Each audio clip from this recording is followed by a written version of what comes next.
Welcome to the Halloween episode of Sunday Night with Old Time Radio. 27 October 2024. We begin on a lighter note with our Miss Brooks. She's agreed to host a Halloween party. And then we move to a more serious tone. We have a poem, The Haunted House. And then we move on to a story read by William Conrad. I think you'll find it very compelling. Dark. Next is Suspense, The Demon Stone. We move then to On a Country Road. And finally, we're going to experiment with a longer production, one that's nearly an hour and a half long. But it's a story written by Dame Agatha Christie, entitled Halloween Party. We think you'll enjoy it.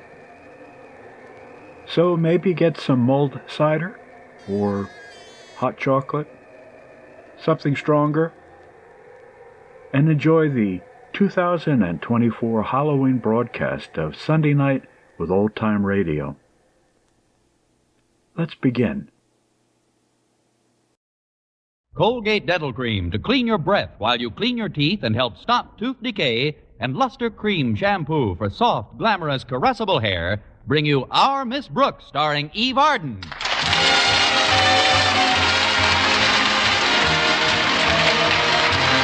It's time once again for another comedy episode of Our Miss Brooks, written by Al Lewis. Well, many of us find it extremely difficult to get up early every morning, but our Miss Brooks, who teaches English at Madison High School, has been doing it for years. Yes, and I've learned one thing about early rising that's helped me immeasurably. Once I jump out of bed, close the window, and do my setting up exercises, there's only one more thing I want to do, and that's to get right back in bed again. Last Friday morning, though, I was up and almost dressed by the time my landlady knocked on the door. Time to get up, Connie. I am up, Mrs. Davis. Come on in. I'm trying to get to school early so I can chat with Mr. Boynton for a few minutes before our first class. Is Mr. Boynton still as unapproachable as ever, Connie? I guess so, Mrs. Davis. But you know something? During this past week, I've gotten closer to him than ever before. Really, dear? How did you do that? I've been wearing my sneakers to school. I hope I've got time for breakfast before Walter Denton comes to pick me up. There's something he wants to talk to me about before school starts. Well, he can talk to you at breakfast, Connie. My goodness, you've got to keep your strength up some way. We both know you don't get enough sleep. Well, I didn't last night. Minerva slept in here with me, and she was very restless. I don't know what's the matter with that cat lately. Between you and me, Connie, I think she's got something. Between you and me, I think she's got several. Maybe it's a mistake to let her get so friendly with the collie next door. They play together all the time, you know. Oh, so that's the source. Mm-hmm. Minerva had me up half the night with her pounding. That's just her tail beating on the floor while she's hunting. Well, I don't mind her tail thumping so much, but every time she catches something with one paw, she applauds with the other three. Suppose we join Minerva in the breakfast nook. I've just given her some milk. Fine, I'll have a saucer full, too. Sit right down, dear. I'll boil you a couple of eggs. Just one egg will be plenty, Mrs. Davis. Well, Oh, Walter... That must be Walter Denton now. Just 6 eggs will be plenty, Mrs. Davis. The door isn't locked. Come in, Walter. Hiya, Miss Brooks, Mrs. Davis. Hello, Walter. How do you want your eggs, Walter? Quickly, please. You had any breakfast yet? Oh, sure, but it's 7:30 almost, and we eat an awful early breakfast at my place. How early? 7:15. I don't know how you're still standing up. I'll whip up an omelet for all of us. Miss Brooks, I'd like to ask you about something. What's that, Walter? Well, as you know, Halloween is usually celebrated tomorrow night, Saturday. But Harriet Conklin's going up to her folks' bungalow at Crystal Lake for the weekend, so we wondered if it would be all right with you if we celebrated the holiday tonight. Well, why come to me? Shouldn't you contact the Goblins Union? We wanted to sort of have a little party. You know, Harriet and my pal Stretch Snodgrass and I, and we were planning on inviting you, too. Oh? Where were you planning on holding this party, Walter? At your place. How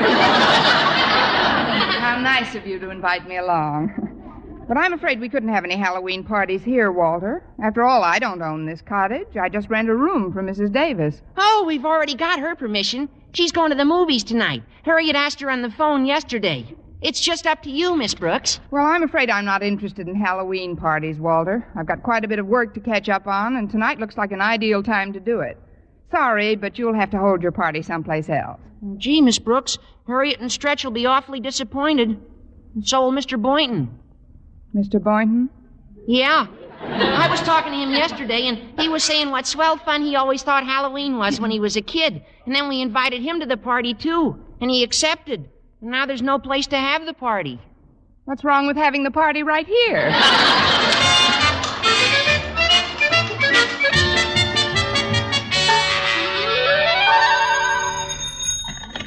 Hello, Principal's office. Osgood Conklin himself speaking.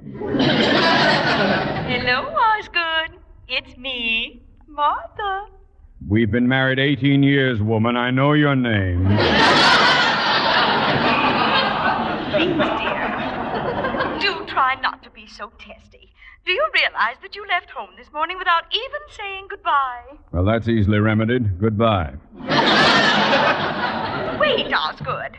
I just called to remind you about your doctor's appointment this morning. He said he wanted to see you before we go to Crystal Lake tomorrow. I am well aware of that fact. I've had plenty of time to think about it during the sleepless hours I spent listening to your dog thumping his tail at the foot of our bed all night. But Prince was so lonesome, dear. After all, we've got each other. He's all alone. Well, he wasn't alone last night. I never heard such scratching in all my born days. What's he got, anyway? Well, he can't possibly have anything, dear. You know he doesn't play with other dogs. In fact, he would have died of loneliness last week if I hadn't taken him over to Mrs. Davis's to play with her cat, Minerva. Well, you've got to keep him away from me. My blood pressure is higher than it's been in years. To make my morning complete, when I bent down to tie my shoelaces, my glasses fell off. Did they break? Not until I straightened up and stepped on them. Well, darling, in a couple of days in Crystal Lake, that will make a new man of you. Now go down to the doctor's and get a nice sedative to take with you. Very well, Martha. It's a good thing I have an extra pair of glasses with me, or I couldn't find my way to the door. Now, whatever you do, Osgood, don't break those. Thank you, my dear. I think that's sterling advice. Goodbye. Oh, it's later than I thought. I'd better hurry. So you see, Walter, if we all meet in the cafeteria at lunchtime, we can make the plans for... Oh! Good. Miss Brooks, I presume. Oh, I'm terribly sorry, Mr. Conklin. I didn't see you coming. Oh, dear, I seem to have broken your glasses. Do you have another pair? No, Miss Brooks, I haven't. But perhaps I could get you a long stick and let you smash the windows in my office! You seem to be in quite a hurry, Mr. Conklin. Could I maybe take you somewhere? Who is speaking? Hey, it's me, Walter Denton. Your daughter Harriet's dreamboat. My daughter Harriet's... I'll talk to you later, Miss Brooks. Denton, pick up that shattered glass. Yes, sir. What should I do with it, Mr. Conklin? Eat it, you lame-brained dunce! Gosh, Mr. Conklin's sure in a bad mood today. He looks pretty purple, doesn't he? Even for him. He certainly is excitable. Hi, Walter. Oh, hello, Miss Brooks. Hi. Hello, Harriet. Did you run into Daddy yet this morning? It's in the hands of the insurance company now. His temper's pretty miserable today. Yes, I know. Poor Daddy's been depressed all week long.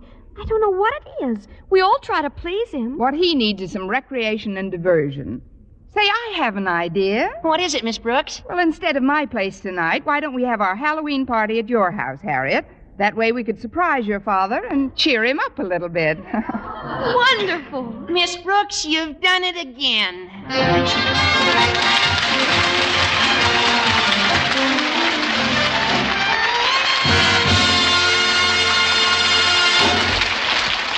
Our Miss Brooks, starring Eve Arden, will continue in just a moment. But first, here is Vern Smith. Now, proof that brushing teeth right after eating with Colgate Dental Cream helps stop tooth decay before it starts. Continuous research, hundreds of case histories, makes this the most conclusive proof in all dentifrice research on tooth decay. Eminent dental authorities supervised hundreds of college men and women for over 2 years. One group always brushed their teeth with Colgates right after eating. The other followed their usual dental care. The group using Colgate Dental Cream as directed, using Colgates exclusively, showed a startling reduction in average number of cavities, far less tooth decay. The other group developed new cavities at a much higher rate. No other dentifrice offers proof of these results. Modern research indicates decay is caused by mouth acids, which are at their worst after meals or snacks. Brushing teeth with Colgates as directed helps remove acids before they harm enamel. Yes, Colgates contains all the necessary ingredients, including an exclusive patented ingredient for effective daily dental care. So remember, always use Colgate Dental Cream to clean your breath while you clean your teeth and help stop tooth decay.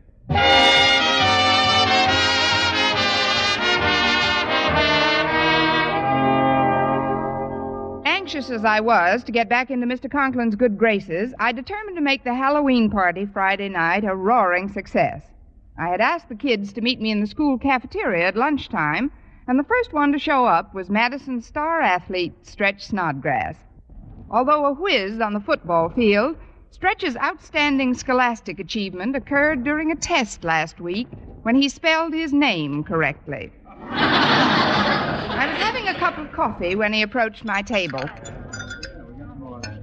Here I am, Miss Brooks. Mind if I sit down? Not at all, Stretch, but wouldn't you like to bring some food over before we discuss the party? Oh, no, ma'am. I already ate. Please, Stretch. I've already eaten. Oh, good. Then we can get right down to business. Walter said he thought we all ought to masquerade as something tonight. That's a fine idea, Stretch. You could come as a student.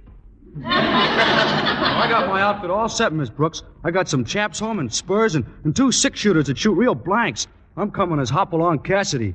That is, if nobody minds. Why should anybody mind, unless Roy Rogers shows up? What are you going to masquerade as, Miss Brooks? Oh, I haven't made up my mind yet, Stretch. Of course, every good Halloween party should have a witch. Yes, I might come as a witch. Perfect.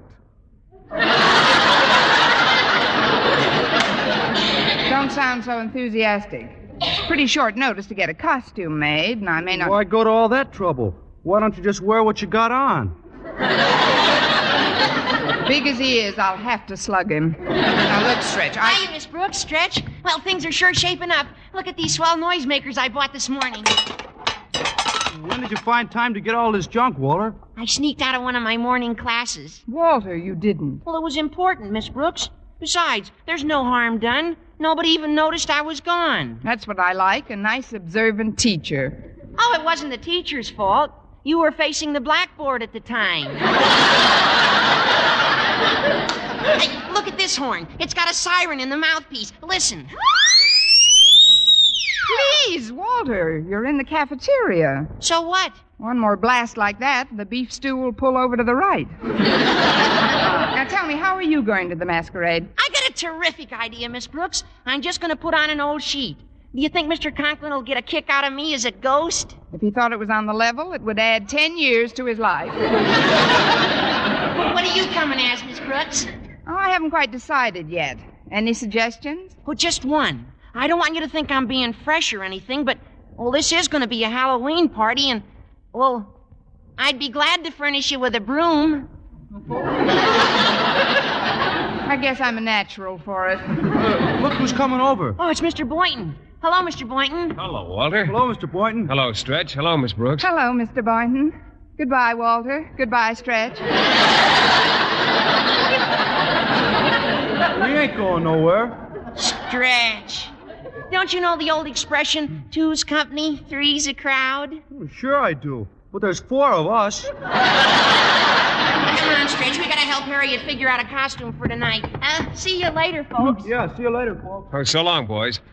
Well, Miss Brooks, I think it's a splendid idea you're giving this little surprise party for our principal tonight. It should do him a world of good. It should do us a world of good, too, if he brightens up a bit. What kind of an outfit do you think you'll wear, Mr. Boynton? Well, I've got a skeleton costume home that I used to have quite a bit of fun with in my college days. It's just a black, tight-fitting garment with a bunch of bones hanging on it. Bones? Yes, they're treated with a phosphorescent paint that makes them glow in the dark. It's quite a startling effect, the more so since I gathered the bones when I was an anatomy student. From anyone I know? I don't mean to dwell on it, Miss Brooks, but I find bones a rather fascinating subject, don't you? That depends on what they're wrapped up in. Yes. How are you masquerading tonight? Oh, I don't know. If you're coming as a skeleton, maybe I'll come as a bottle of vitamins. I'm really a little stumped, Mr. Boynton. What do you think I should be? Well, the two most popular figures associated with Halloween are a black cat and a witch. And I'm much too tall for a cat. Walter! Oh, Walter! Yes, Miss Brooks? Get a lube job on that broom, boy. Constance Brooks rides tonight.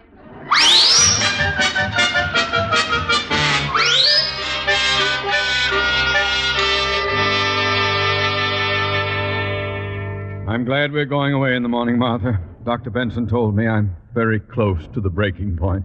Yes. Of course, Osgood. Don't shout so. He said that some of my trouble was caused by my blood pressure, but that part of it was due to an overactive imagination. He wants me to be calm, relax more. I'd like to see him relax with that recurring dream I've had. You mean the one where the ghost visits you at night? Yes. Yes. Only the last couple of times it's gotten worse. Instead of a plain ghost, I've been getting one with Walter Denton's head on it. Really, Osgood, I just don't know what you've got against that poor boy. Harriet's very fond of him. Then she should see a doctor, too. Where is she, Martha? Well, she's in her room, dear, getting dressed. She said something about a party tonight. Parties. It's all kids nowadays think about. Well, there won't be any parties at Crystal Lake. There won't be any nightmares either. Why, Martha, do you realize that while I was sitting in the doctor's office today, I saw a bulldog by his desk? A bulldog? It was the shadow of his umbrella stand. But I almost jumped out of my skin before he explained it. Things like that happen to people every day, Osgood. Not to me, they don't. At least they'd better not. How do you think the Board of Education would like it if they thought one of their principals went round seeing bulldogs? Just don't mention it to anyone, darling. Now I'm going to get you a glass of warm milk, and you stay right comfy in your chair till I get back. You're very well.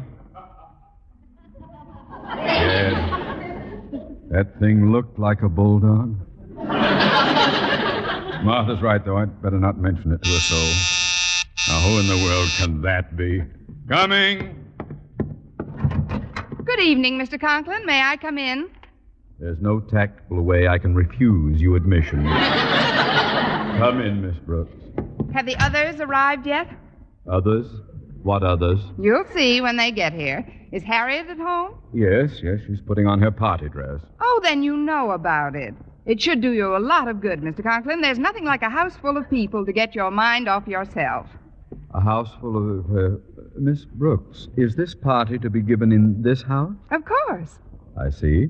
Then if you'll excuse me, I'll just take my hat and coat and beat an orderly retreat. But, Mr. Conklin... My doctor has forbidden any excitement whatsoever. Your doctor? This is a fine time to tell me.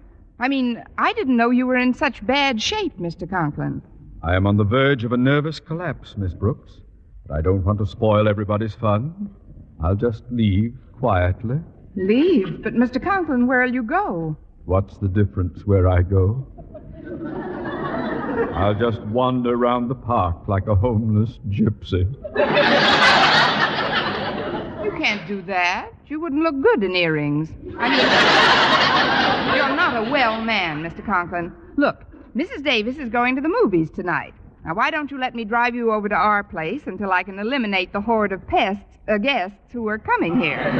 You'll love it over there, Mr. Conklin. You'll be able to relax completely. If it will stave off my breakdown, Miss Brooks, it's the least I can do for my family.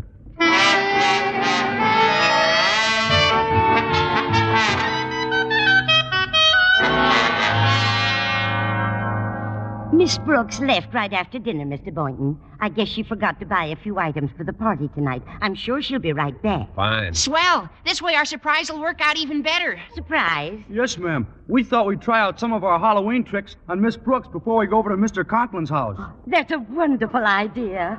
I hope I didn't scare you in my ghost outfit. No, I thought you were the laundry man. How do you like my costume, Mrs. Davis? My, you've lost weight, haven't you? This is a skeleton suit in honor of Halloween. Isn't that terrifying? And who's this cowboy with you? I'm Hopalong Cassidy, Mrs. Davis, but I'm really Stretch Snodgrass. I'd never have known. Well, if you'll all go into the house, I'm sure Miss Brooks will be delighted to see you. I've got to get down to the theater now. Oh, what movie are you seeing tonight, Mrs. Davis? Jolson Sings Again. Again? I saw it last week also. Have a nice time, children. What should I do with this bucket of water we're ducking for apples in, Walter? Oh, just put it down by the piano, Stretch. Now, I'll tell you what we'll do. Before Miss Brooks comes back, let's all hide somewhere so we can really surprise her. Good idea, Walter. Now, why don't you get behind that couch? Stretch, you hide behind the kitchen door, and I'll get into the hall closet. Great. Then we'll all come out when I blow this whistle. Okay? Got you, Walter. Hey, look, out the window. Miss Brooks is coming up the walk, and she's got Mr. Conklin with her. Mr. Conklin? Oh, she probably wanted to get him out of the way while we were getting things ready at his place. So much the better. We'll surprise both of them at the same time. Now, first I'll put the lights out. Quick, let's get out of sight.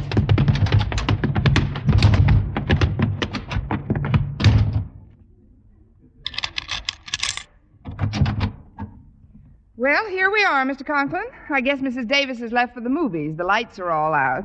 But it does seem quite deserted in here. I'll turn on this hall light so you can see to hang your things up in the closet. I'll turn some lights on in the living room while you put your hat and coat away. Thank you, Miss Brooks. Miss Brooks! Miss Brooks! What is it, Mr. Conklin? What's the trouble? Your closet, in the hall. What do you keep in there? Just my coat, Mr. Conklin. I see. Tell me, Miss Brooks, is it a long black coat with luminous bones? Luminous bones? Oh, no. Oh, please wait right here, Mr. Conklin. I'll investigate. Oh, it's me, Miss Brooks. You should have seen Mr. Conklin's face when... Get behind those other coats immediately, Mr. Boynton. But, Miss Brooks... I can't explain now, but don't you dare come out of there until you get a signal. Well, Miss Brooks, what did you see? See? I didn't see anything, Mr. Conklin. It must have been your imagination. My imagination? Then the doctor was right. What's that, Mr. Conklin? I'd rather not talk about it, Miss Brooks. If I could just lie down somewhere. Oh, of course, Mr. Conklin. Just stretch out on this couch. I'll go get another cushion for you. All right. That's better.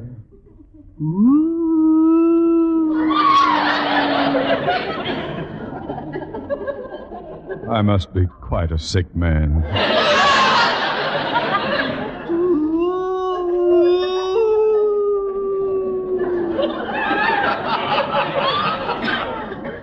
If I weren't sick, I wouldn't be moaning like this.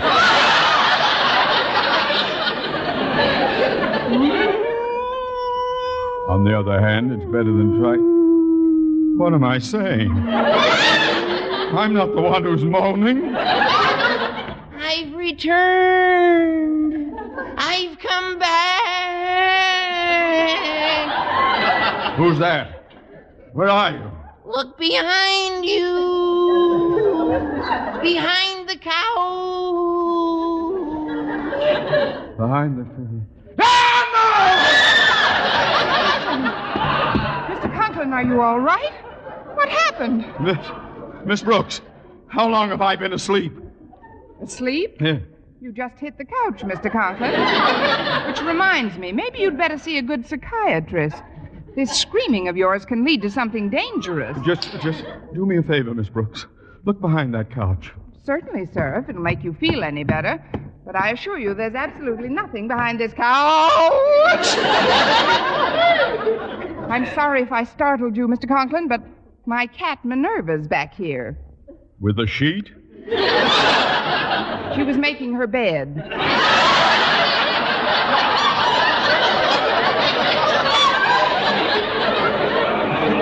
Stay out of sight, Minerva. There's a good boy. A girl.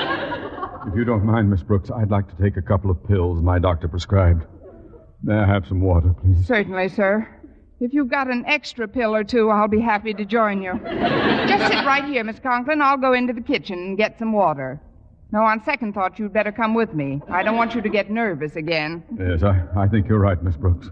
Doesn't do for me to be alone lately. Now, where's that light switch? Well, dog might catch if it ain't roundup time.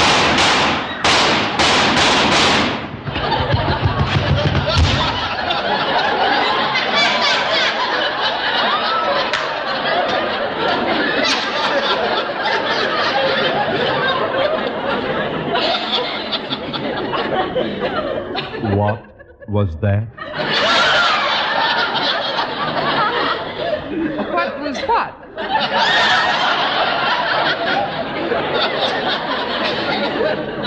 Miss Brooks, do you mean to tell me I've actually taken leave of my senses? Oh, it isn't a real leave, Mr. Conklin.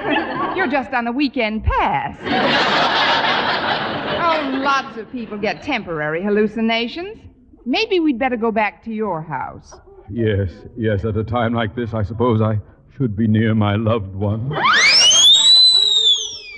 Happy Halloween, Mr. Conklin. Look, it's me. Denton, how did you... What's this? It's just my coat coming over. Get back to the closet. It's me, Mr. Conklin. I'm a skeleton, see? Look at me, Mr. Conklin. I'm Hopalong Cassidy, and I'll plug the first hombre that makes a move. Snodgrass, Oh, stop that! No, I must be calm. I must control myself. What's wrong, Mr. Conklin? You don't seem to be enjoying yourself. Yeah, you act all jumpy and funny. Gosh, Miss Brooks went to a lot of trouble to get this thing organized. Walter, please. Oh, Miss Brooks organized it, did she? Sure, she planned the whole thing. She deserves every bit of credit. Well, she's certainly going to get it. Miss Brooks, I want you... Miss Brooks, get your head out of that bucket. This is no time to be ducking for apples. Who's ducking for apples? I'm trying to drown myself.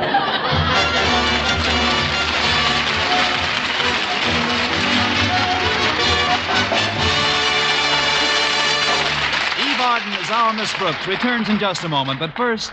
Dream girl, beautiful luster cream girl. Tonight? Yes, tonight. Show him how much lovelier your hair can look after a Luster Cream shampoo. Luster Cream, world's finest shampoo. No other shampoo in the world gives Kay Daumit's magic blend of secret ingredients plus gentle lanolin. Not a soap, not a liquid. Luster Cream shampoo leaves hair 3 ways lovelier. Fragrantly clean, free of loose dandruff, glistening with sheen, soft, manageable. Even in hardest water, Luster Cream lathers instantly. No special rinse needed after a Luster Cream shampoo. So gentle, Luster Cream is wonderful even for children's hair. Tonight, yes, tonight, try Luster Cream shampoo. Dream girl, beautiful luster cream girl. You owe your crowning glory to a luster cream shampoo. And now, once again, here is our Miss Brooks. Well, Mr. Conklin was so glad to find out that the things he thought had been happening to him had been happening to him that he excused us all and hurried home. Shortly afterwards, I excused Walter and Stretch, which left just Mr. Boynton, the parlor sofa, and me. Well, here we are, Miss Brooks. You know, with that lamplight shining on your hair, you're absolutely, well... Yes, Mr. Boynton? Yoo-hoo, folks. What's that? Look, at the window, it's Mrs. Davis with a pumpkin head. Just what I needed. Happy Halloween, Connie. Trick or treat. I've got a trick, Mrs. Davis. Here's 60 cents. Treat yourself to Jolson Sings Again. Next week tune into another Our Miss Brooks show brought to you by Luster Cream Shampoo for soft, glamorous, caressable hair and Colgate Dental Cream to clean your breath while you clean your teeth and help stop tooth decay. Our Miss Brooks, starring Eve Arden, is produced by Larry Burns, directed by Al Lewis, with music by Wilbur Hatch.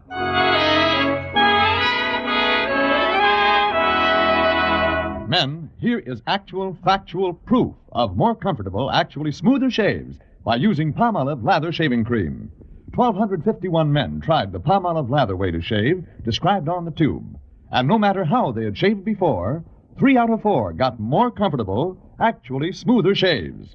Try Palmolive Lather Shaving Cream. See if you don't get more comfortable, actually smoother shaves the Palmolive Lather Shaving Cream way. Be sure to listen to Mr. and Mrs. North Tuesday evening over most of these same stations. And be with us again next week at this same time for another comedy episode of Our Miss Brooks. Bob Lamont speaking. This is CBS, the Columbia Broadcasting System.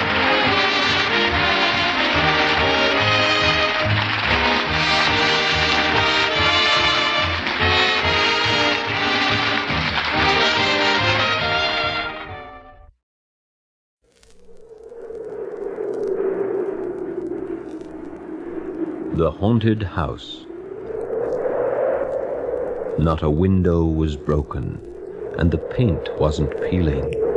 Not a porch step sagged, yet there was a feeling that beyond the door and into the hall, this was the house of no one at all. No one who breathed, nor laughed, nor ate, nor said I love, nor said I hate. Yet something walked along the stair, something that was and wasn't there. And that is why weeds on the path grow high, and even the moon races fearfully by. For something walks along the stair, something that is and isn't there.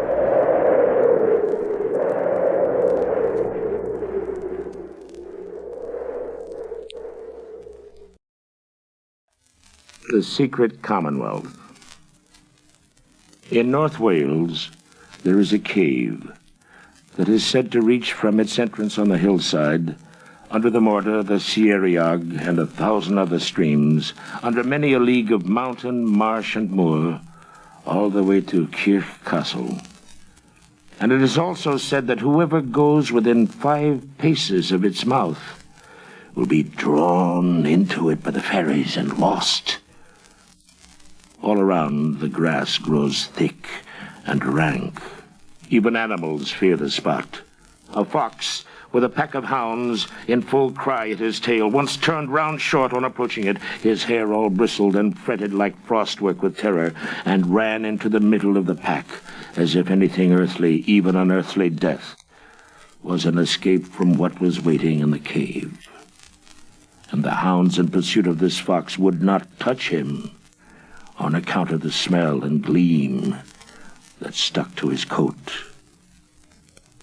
Elias ap Evan, who happened one night to stagger just upon the rim of the cave, was so frightened at what he saw and heard that he arrived home perfectly sober.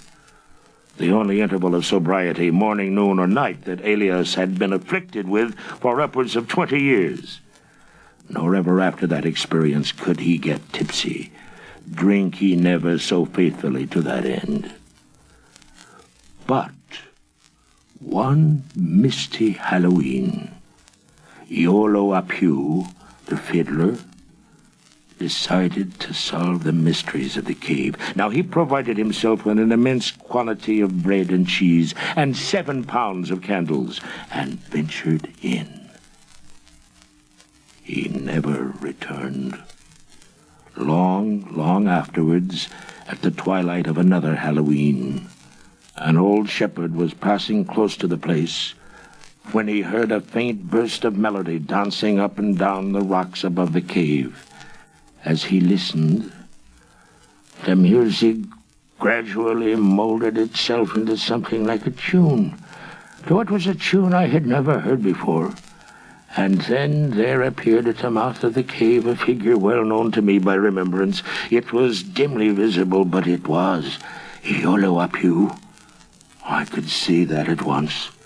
He was capering madly to the music of his own fiddle, with a lantern dangling at his breast. And suddenly the moon cleared through the mist, and I saw poor Iolo for a moment. Oh, but it was clearly. His face was pale as marble, and his eyes stared deathfully.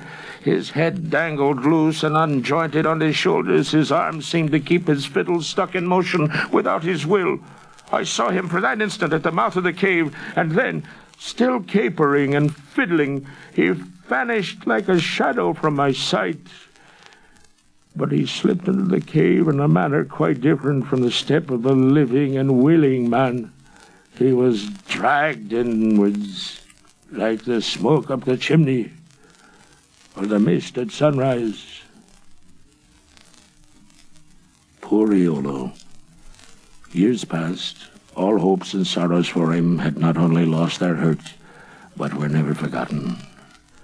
I had gone to live in a village far away across the hills, and then one cold December night, we were all shivering in church as the clerk was beginning to light the candles when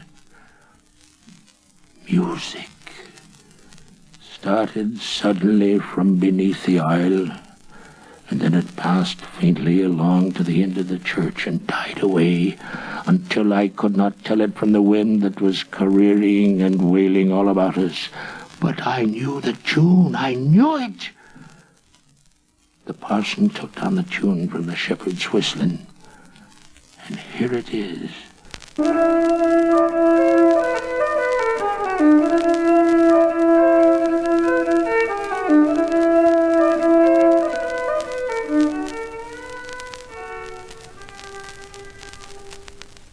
And to this day, if you go to the cave on Halloween, you may hear the tune as distinctly as you may hear the waves roar in a seashell. And it is said that on certain nights in leap year, a star stands opposite the farther end of the cave, and by its rays you can see Iolo and his companions.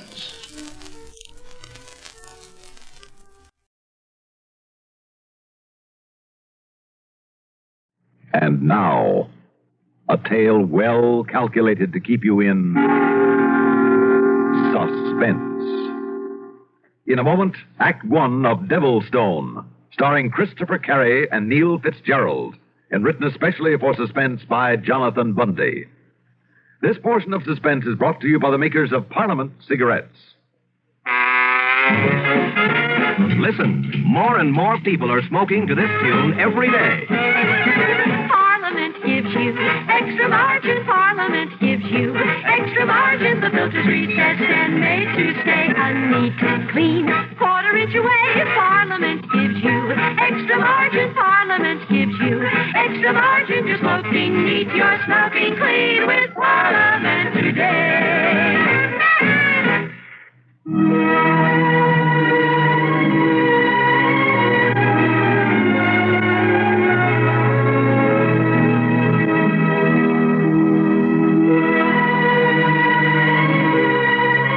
My name is Martin, Timothy Martin.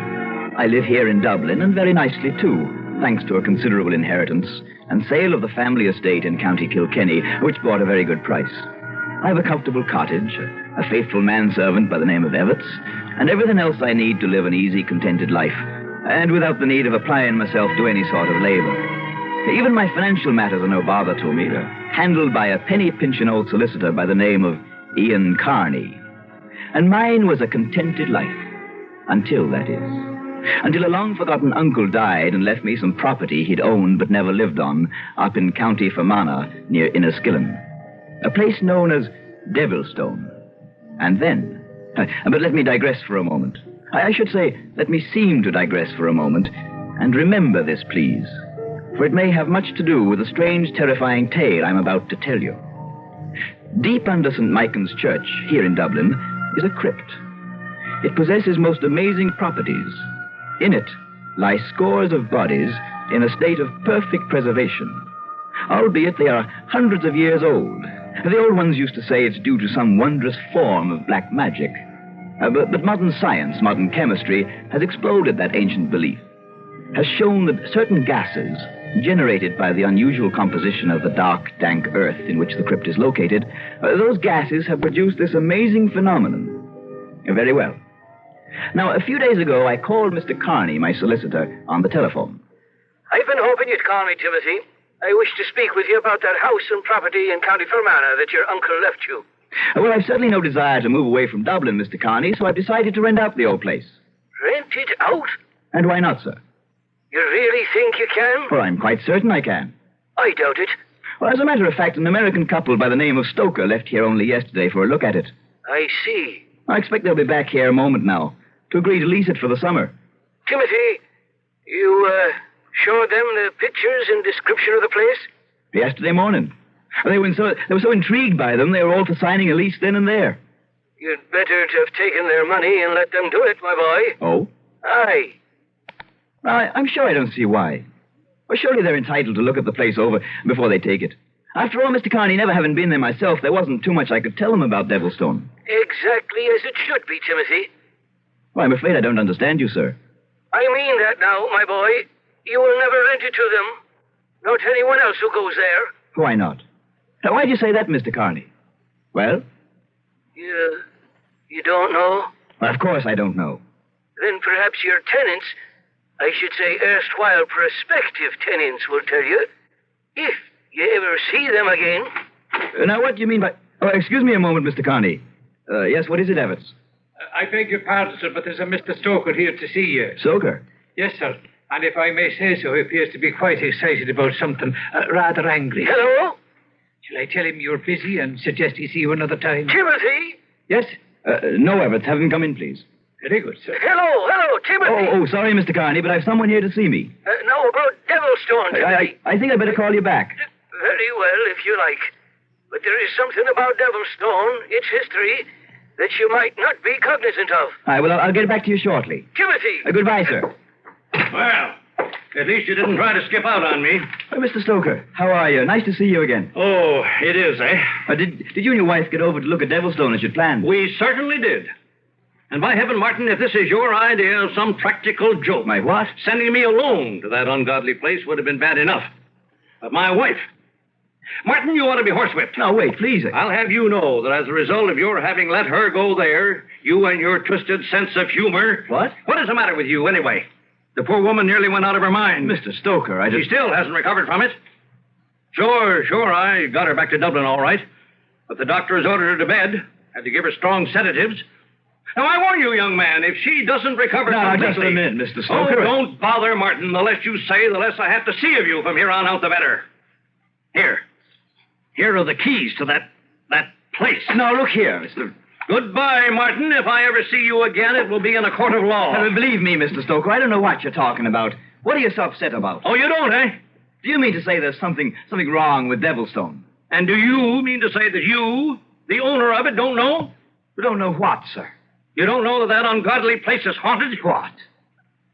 You heard me. Haunted.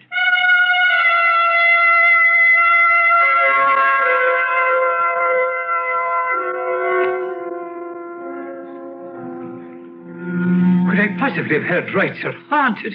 Was that what he said, Mr. Martin? Haunted? Yes, that's what he said. Oh, dear, oh, dear. I beg your pardon, sir. But really, it's too amusing. Perfectly all right, Evans. You go right ahead and laugh, and I'll join you. Well, that's about an absurd excuse I've ever heard. Excuse me, sir. You don't think he meant it? But the Devilstone is haunted? How could he? Haunted houses went out of fashion 100 years ago. No, Evans, it was simply a silly excuse for not leasing the place. Well, now that he and his wife have had a look at it. But what an excuse.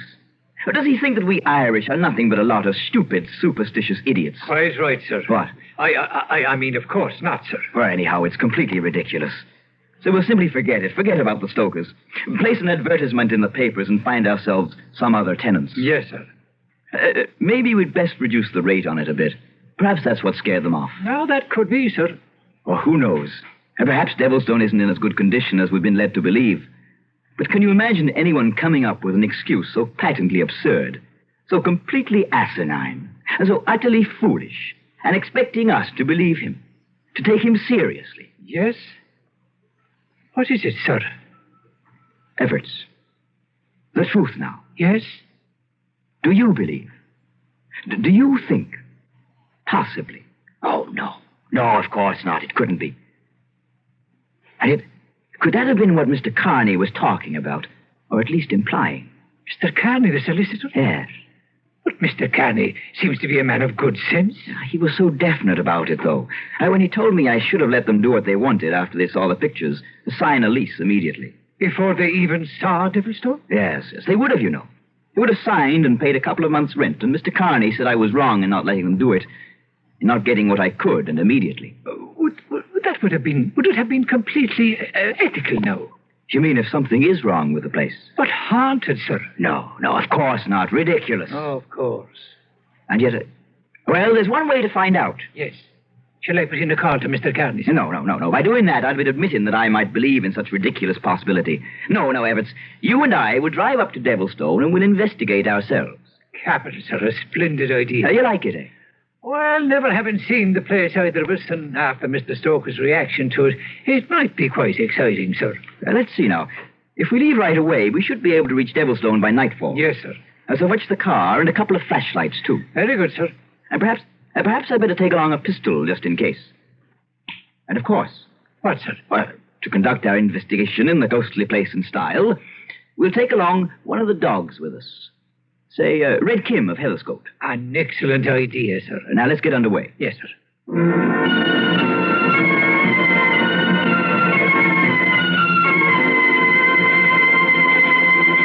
Well, Everts, if the man at the petrol station told us right, the rambling old mansion you now see before you is Devilstone. Yes. I see. Now, what kind of a reaction is that? Not a gloomy old place, if I may say so, sir. Now, don't you start conjuring up some ghosts.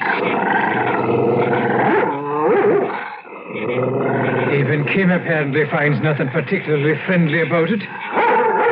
Now, look, Everts. If you're going to become superstitious about Devilstone... Oh, no, sir. Come along, we'll have a look at it. Come along, Kim. Come on, boy.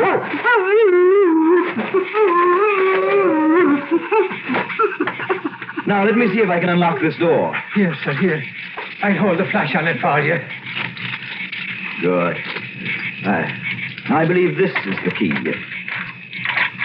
Well, the door is already ajar. Oh, yes, sir. So I see. Well, come along, you two. Come on, Kim. He's protesting rather vehemently, sir. We'll just get him inside and we'll close the door. Yes, sir. Kim! What the devil's the matter with you? Oh, come now, boy. Are you a dog or a mouse? He most certainly is frightened of something, sir. Yes. He doesn't look like a ghost hunter crouched down there in the corner that way. And if I remember the pictures correctly, this door here should lead to a small, enclosed court, sir. And my word. It's just another night bird, Everts. Don't let it bother you.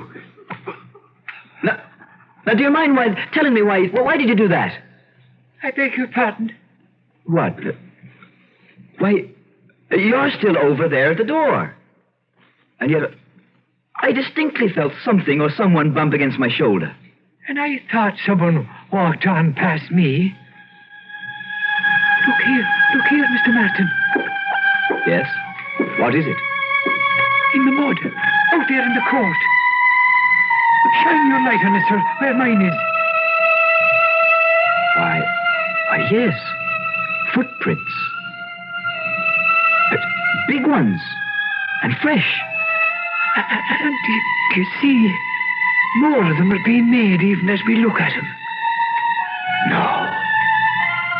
And yet there's no one there to make them. Impossible. I know, sir. But you're right, Evans. You're right. Back inside now, and quickly. Yes. Now, Whatever is making those footsteps can't follow us. It does feel a bit safer in here. No wonder Kim is frightened. There were things like that going on. But why? And how? Do you suppose, sir, that one of the old lamps could be lighted? Well, if they have any oil in them. And it shouldn't take us long to find out if they... Oh, now, wait a minute. Now, what are we acting this way for? It's trickery, that's all it is. It's trickery. By whom, sir? And why? Well, that is something we shall have to find out. Now, where is Kim? Oh, there he is, still in the corner. Sick with fright. Do you suppose, sir? No, nonsense. Whoever it was that scared Stoker and his wife out of here is trying to scare us now. And I mean to find him out. But the dog, sir. And if it's true about them and that there is a ghost... Nonsense. No. We'll just look about here. Where? Now what's the matter? That door. At the other end. What? Behind you. It's opening by itself into a small room beyond.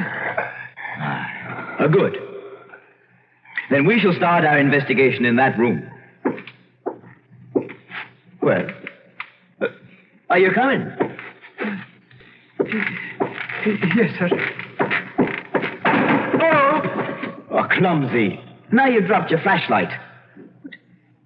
I didn't, sir. I didn't. It was knocked out in my hand. It what?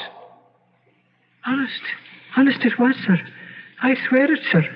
Now, Evarts, don't be silly. Go on back in there and get it. I really rather not, sir, if you don't mind. Oh, the door. It's closed by itself. And now we're locked in. Oh, we are, eh? Who did this? Who closed this door? Who's there? Who's there, I say? Same one. What? Same thing. What are you talking about? The same thing that struck your shoulder, that made the footprints in the mud, and that frightened poor Kim so badly. And frightened you, too. Well, I say it's trickery. Trickery. It has to be. Who's doing this? Answer me. Answer me. Your death begun. What? Your death begun. Yes. Yes. I guess we'd better. Yes, sir. No. Not a bit of it. Please, sir. Please, in the name of heaven, sir. No. We're going to stay right here, Evarts, until we find out. Your death begun. No. Not until we learn just what's going on and... Where's that voice coming from? I've tried to warn you. Oh, please, sir. They've tried to scare us, that's all. Tried to scare us. Yes. Yes. So that you'd leave this place. Why? Because if you do not, you will suffer the same fate as the dog. Kim? Fate? What are you talking about? Look, sir. The door is opening. Yes, look. In the light of the flash that was dropped in there. Kim! Evarts. Kim is dead. Then, Mr. Martin. Oh, please, sir, I beg of you. Who did this? Who did this? Show yourself. Yes, I will show myself. Look. What? Oh, look, sir. Out of thin air. Yes, I see him. Mr. Martin. Yes. All right, we'll leave. Come along, Evarts. Come on.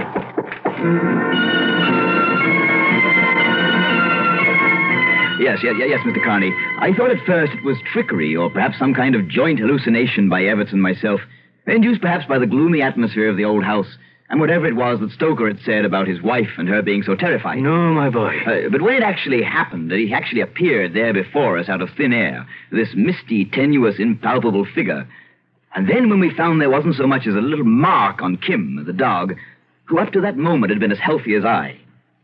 But why didn't you tell me about whatever it is in that inhabits that place when I talked to you on the phone? I tried to, Timothy, but you cut me off. And after all, I'd known about it only as a legend from hearsay. And he was a huge man and powerful, this ghost. Yes, I should say it was Jason O'Flynn, your ancestor, who built the place for his wife. It was to have been her castle. Was? Yes. But the first day she sought to enter into it, she fell, tripped upon the threshold, she struck her head, and she never regained consciousness. I see. The doctor was summoned, did all he could for her, there in a smaller room off the main salon. Yes. But she died that night. And then Jason O'Flynn swore by the book that no one would live in that house but he, until his body turned to dust. He walked out of that little room then and was never seen again. And ever since that time... But now you know the rest. Wait. Yes? Until his body turns to dust. His own words. And he wasn't seen to leave. No. What are you thinking of, Timothy? I'm going back there, Mr. Carney, tomorrow in daylight.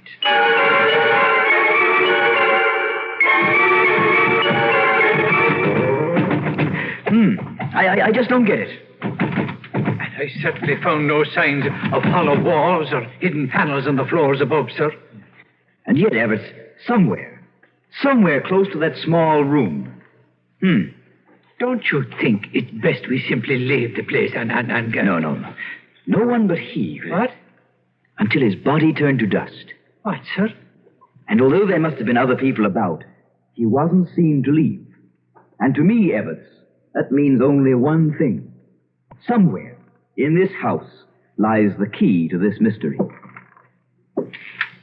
But we've been here most of the day, sir, and we've found nothing.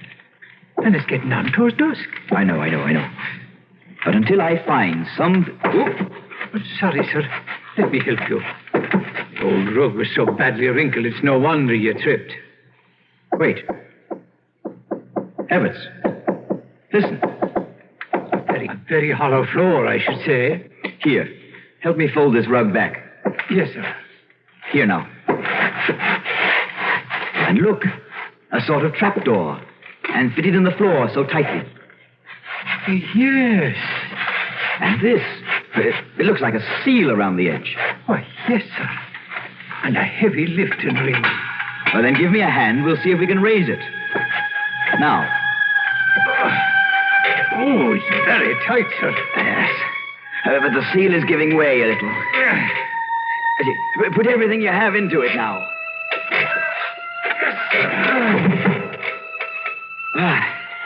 Good. We made it. Must be fetid horrid odor coming up out of that place. Yes, Everts. Like that in the caves, or the catacombs under St. Michael's. You mean where all the bodies and... Yes, quickly now. The flashlight, give it to me. Here, sir.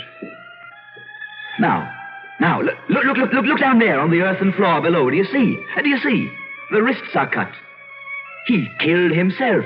No, it's he. It's the ghost that we saw. Yes, Everts. The body of Jason O'Flynn. And so perfectly preserved as though he died only moments ago. Oh, it's horrid.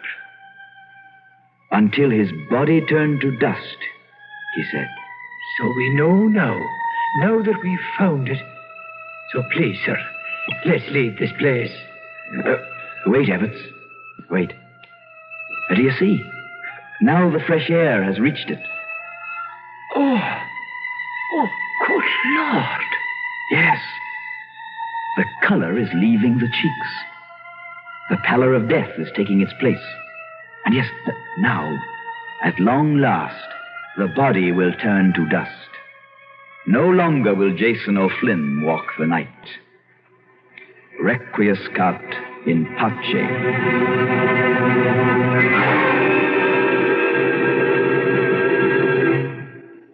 Suspense. You've been listening to Devil's Stone, starring Christopher Carey and Neil Fitzgerald, and written especially for Suspense by Jonathan Bundy.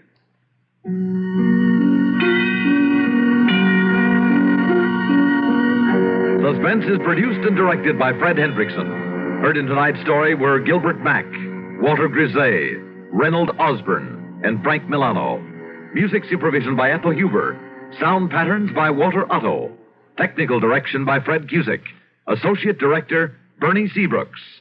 This is Stuart Metz speaking. Every weekday evening, Chris Schenkel is anchorman for a globe-girdling roundup of first-hand reports on sports activities everywhere. Make this your address for worldwide sports every weeknight. He who laughs oftenest hears Arthur Godfrey Time weekdays on the CBS Radio Network. Autolite and its 96,000 dealers present Suspense. Tonight, Autolite brings you On a Country Road, a suspense play starring Mr. Cary Grant.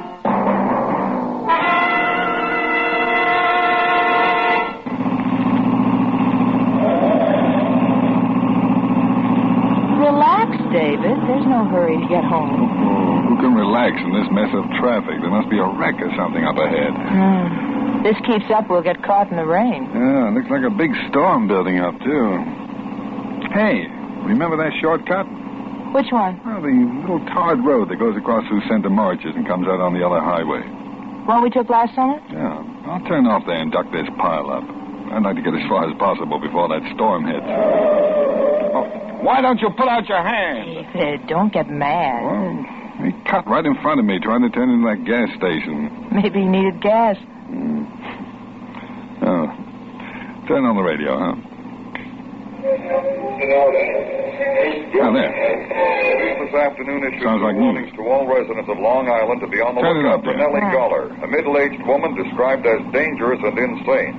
She escaped this morning from Rescue Mental Hospital after fatally butchering a doctor, a nurse, and a ward attendant with a meat cleaver. This is the same Nellie Goller who a year ago murdered 3 persons on a Brooklyn street. This station my broadcasts a mother-in-law. full description of our regular newscast, which At least we aren't the follows only just crazy people on Long Island. Why did you change it? I don't want to listen anymore. Let's get home quickly, David. I don't like being out here with that woman running loose.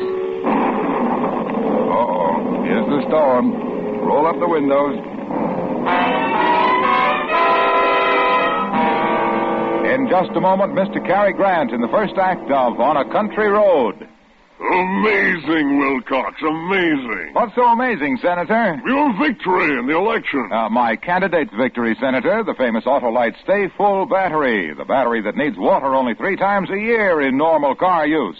Why, everybody voted for the Autolite Stay Full battery. You had plenty in reserve, Wilcox. Reserve? Why, the Autolite Stay Full battery has over 3 times the liquid reserve of batteries without Stay Full features. Didn't you campaign with fiberglass retaining mats? Sure did, Senator, because every positive plate of the Autolite Stay Full battery is protected with a fiberglass retaining mat to prevent shedding and flaking and keep the power-producing materials in place. Why, your candidate is in for life, Wilcox. Longer life, Senator, because the Autolite Stay Full battery gives 70% longer life as proved by tests conducted according to SAE minimum life cycle standards. So, friends, get acquainted with the Autolite Stay Full battery, the battery that needs water only 3 times a year in normal car use. See your neighborhood Autolite battery dealer now. And remember, you're always right with Autolite. And now, with On a Country Road and the performance of Mr. Cary Grant, Autolite hopes once again to keep you in suspense.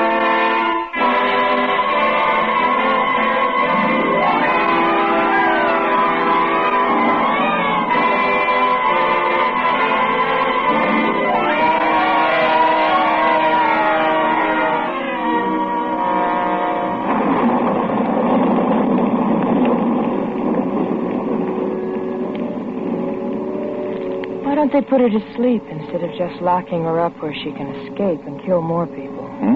Put who to sleep? That woman they were talking about on the radio. Oh, she can't help what she does. She's sick. What good does that do the people who get chopped up with a meat cleaver? I don't know. The laws were made before the doctors knew very much about the human mind. They still don't know much. Oh, I can see what it is. There's a roadblock up ahead. What's happened? I don't know. Cops all over the road. David, I'll bet they're looking for that crazy woman. Oh, I guess so. I'll hold it a minute. What's up, officer? Just a checkup, folks. Anything in the back seat? Only the blanket and the lunchbox. We went on a picnic. Yes, ma'am. Seen any hitchhikers? No, just traffic. Okay. Move right along, please. Are you looking for the crazy woman? Moving along. Let's go. He didn't answer. He's busy. What are you doing?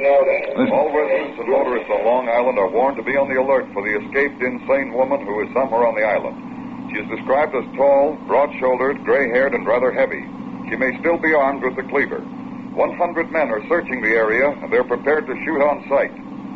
Here's another bulletin on the case, which just came in. Just a few minutes ago, the decapitated bodies of an elderly man and woman were found by here's the police shortcut. near Center They haven't Marshes found on her Long yet. Island. This will get us out of that I traffic. repeat that. The bodies of an elderly couple have just been found in their car near Center Marshes on a lonely, tarred road. Police are certain they were killed by Nellie Goller, the insane woman now at large. Residents of the area are warned not to open their doors to strangers. Motorists are cautioned to stay off lonely roads and not to pick up any hitchhikers. All persons are asked to be on the lookout for this woman. Here is her description They haven't again. caught her She is yet. tall, Better turn that off, gray-haired, darling. and broad-shouldered I thought and you wanted to hear long-armed. it. Oh, that's She's enough of believed it. to be armed with the meat cleaver. This shortcut will save us a lot of time. You turned off the highway. Sure, I told you when I did it. We've come over a mile already. Save us a lot of time. But David, didn't you hear what the radio said about staying off Lonely Road? Well, we only have to go across the other highway. It won't take long. You sure? Of course. We go past Center Marshes, then take the left road and come out right by the highway bridge. Center Marshes is where she just killed those two people. Oh, no. What can happen to us while we're driving? Besides, the whole island is full of men looking for this lunatic. They'll catch her. It's just a storm. Now, come on, quiet down. You're jumping. I guess I'm silly. David, What? the gas gauge says empty. There's still a couple of gallons left when it points to empty. How long has it said empty? Don't know. I'll get gas when we get across to the other highway. David, I'm scared. Relax, honey. Rain and wind always make you nervous as a cat. I wish we'd stayed on the highway. If I'd known you'd act like this, I would have. Well, it's not my fault. It's not mine either. I'm having trouble enough just trying to see through this storm. David, let's not fight. Driving through these burned-out woods in this kind of weather is enough to give anyone the willies. Oh, goodness, it got dark so fast. I can hardly see ahead, even in the headlights. There's something ahead. Don't stop, David. That's only a sign. David, the crazy woman could be around here. I'm not picking up anyone. I just want to know where I am. Well, don't get out of the car. I'm not. Now, calm down. Let's see. Center March is that way. Now, we'll take this road. Center Marshes. This must be the road where she killed those people. Dorothy, please. Sorry. So jumpy. Turn on the radio.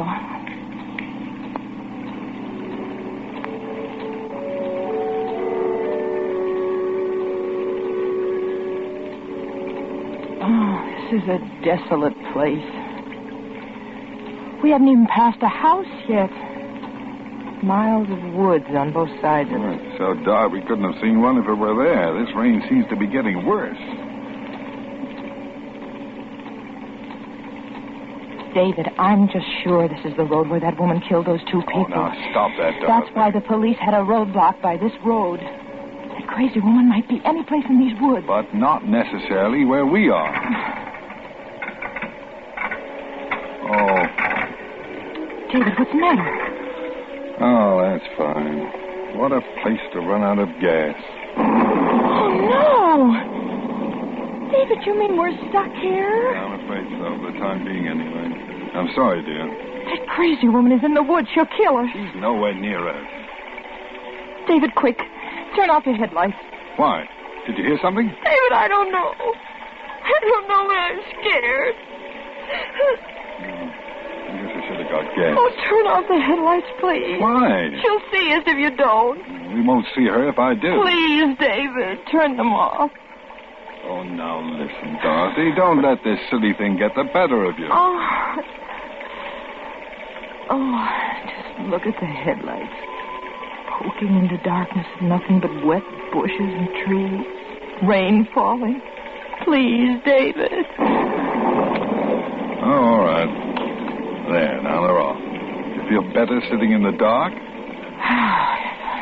Only the thunder and lightning would stop. And this rain. Look, Dorothy, there's no sense sitting here all night. It's only a few minutes past 10 o'clock. I'm going to walk up the road a bit. There might be a house or something You're there. not going to leave me here. I won't let you go. Dorothy, we can't sit here in the middle of nowhere for the rest of the night. We're safer here than out there. David, she's probably hiding in the woods. She's just waiting for a chance to kill us. Oh, come on, Dorothy. Why should she be right where we run out of gas? Why can't she be here? Please stay in the car. All right. Lock the doors from the inside. Why? What is it? Now she can't get in here. She's nowhere near us. Don't be mad at me, David. I'm so scared. But if she's out there, she can easily smash the windows. Oh, don't scare me anymore. I know I'm acting silly. I can't help it. Oh, no. Come, let me put my arm around you. There. Oh, David. Okay. Put your head on my shoulder. Forgive me, David. Well, go ahead and cry. Go on. It'll make you feel better.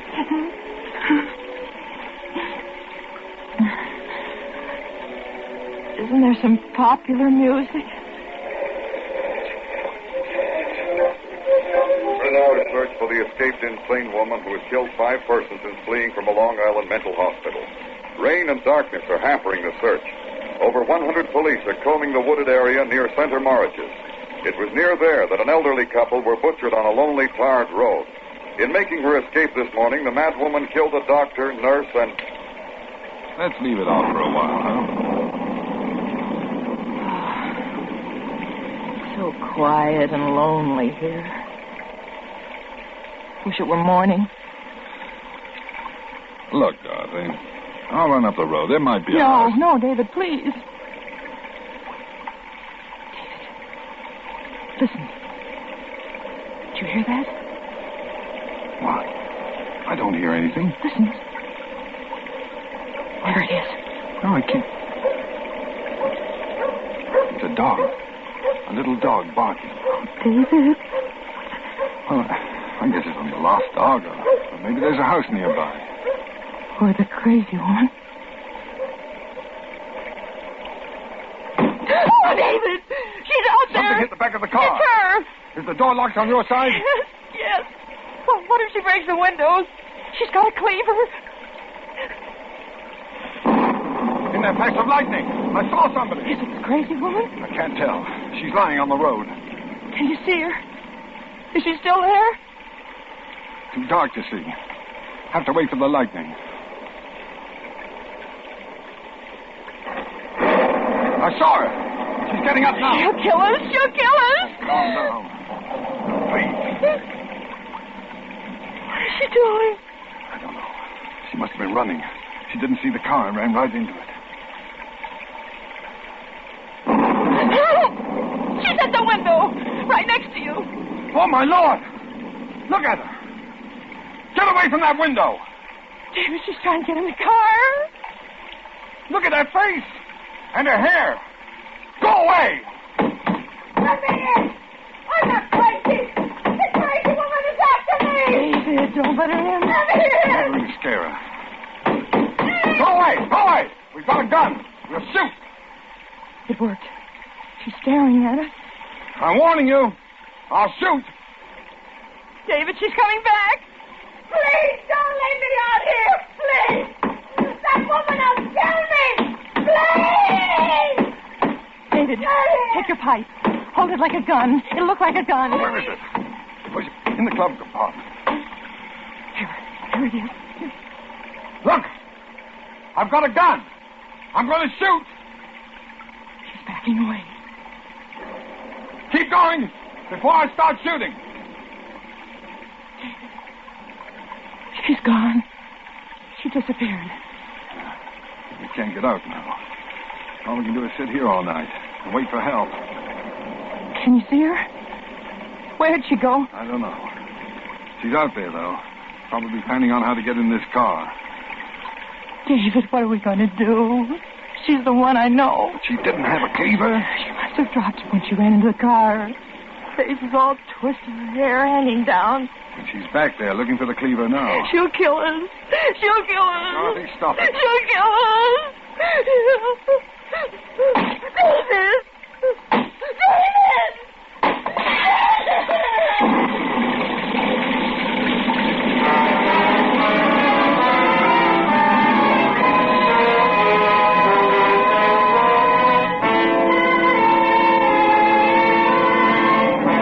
Autolite is bringing you Mr. Cary Grant with Kathy Lewis and Jeanette Nolan in On a Country Road. Tonight's production in radio's outstanding theater of thrills, Suspense.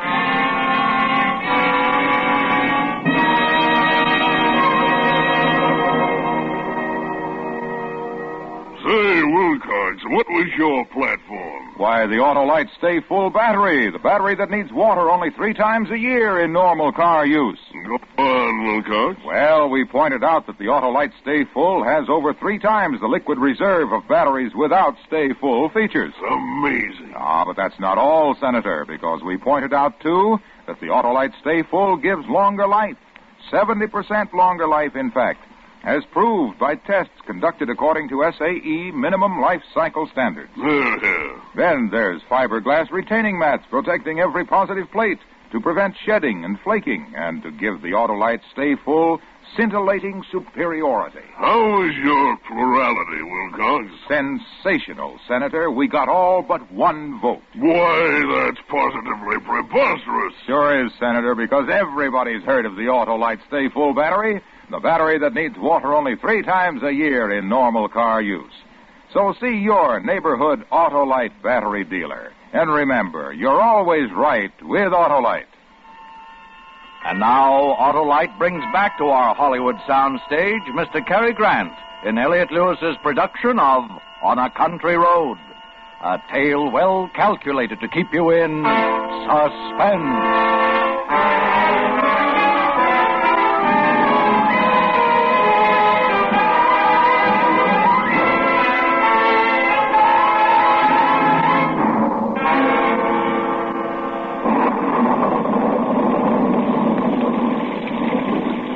The window.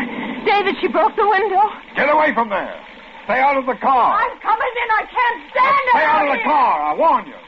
I've got a gun. You wouldn't shoot me. Go away.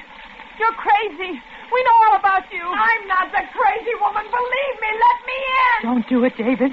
She's trying to trick us. Listen to me, please. I've been running in this awful storm. My car is stuck in the ditch back there.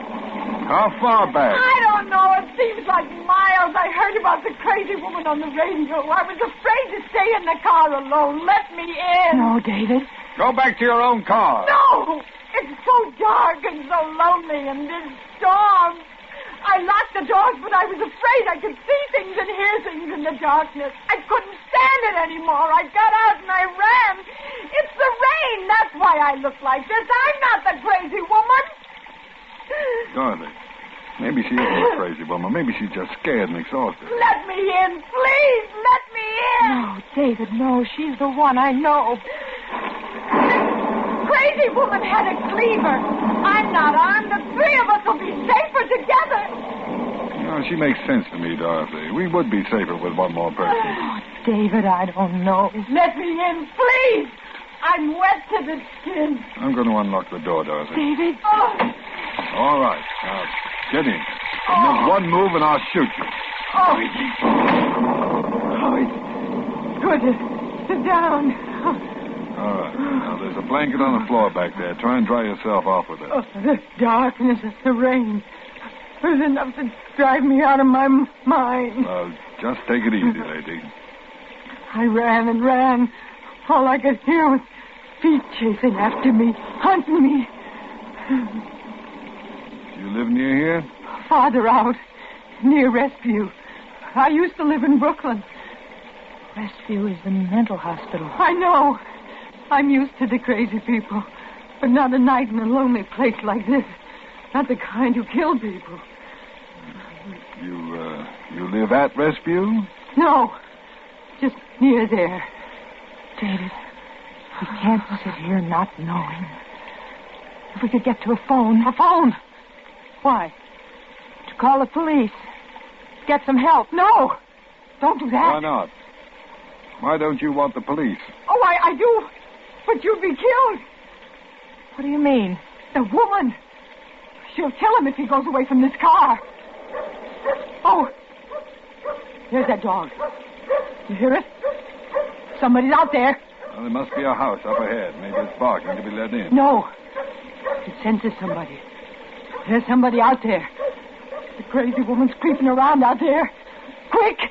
Let's get away. Look out, David. Let go of me. What are you trying to do? Start the car, quick. We'll get away. We're out of gas. Out of gas. I don't think we parked here for the fun of it, do you? Oh, such a desolate place to run out of gas. Stop barking. What does it mean? You can't just sit here. We gotta get away. Oh, I'm not a magician, lady. I can't make gasoline out of rain. Oh, we can't stay here the whole night. You hear me? Let go of me. There's nothing I can do. Try something, anything. Don't just sit there. She's scaring me. David, stop her. Cut it out. Cut it out. You'll have us all in hysterics. All right. All right, I'm sorry. Look, I got an idea. Give me your gun. What for? What for? I'll tell you. I want it. Give it to me. David, listen to me. I'm all right, but I can't sit here all night. I go crazy. Give me the gun. I'll go. I won't be afraid of the dark, the noises, the feet following me. I'll go. I promise you. But give me the gun. No, sit down. Please. I'll go. I promise. I can't stand sitting in the dark like this. Can't you stop her, David? I told you to shut up.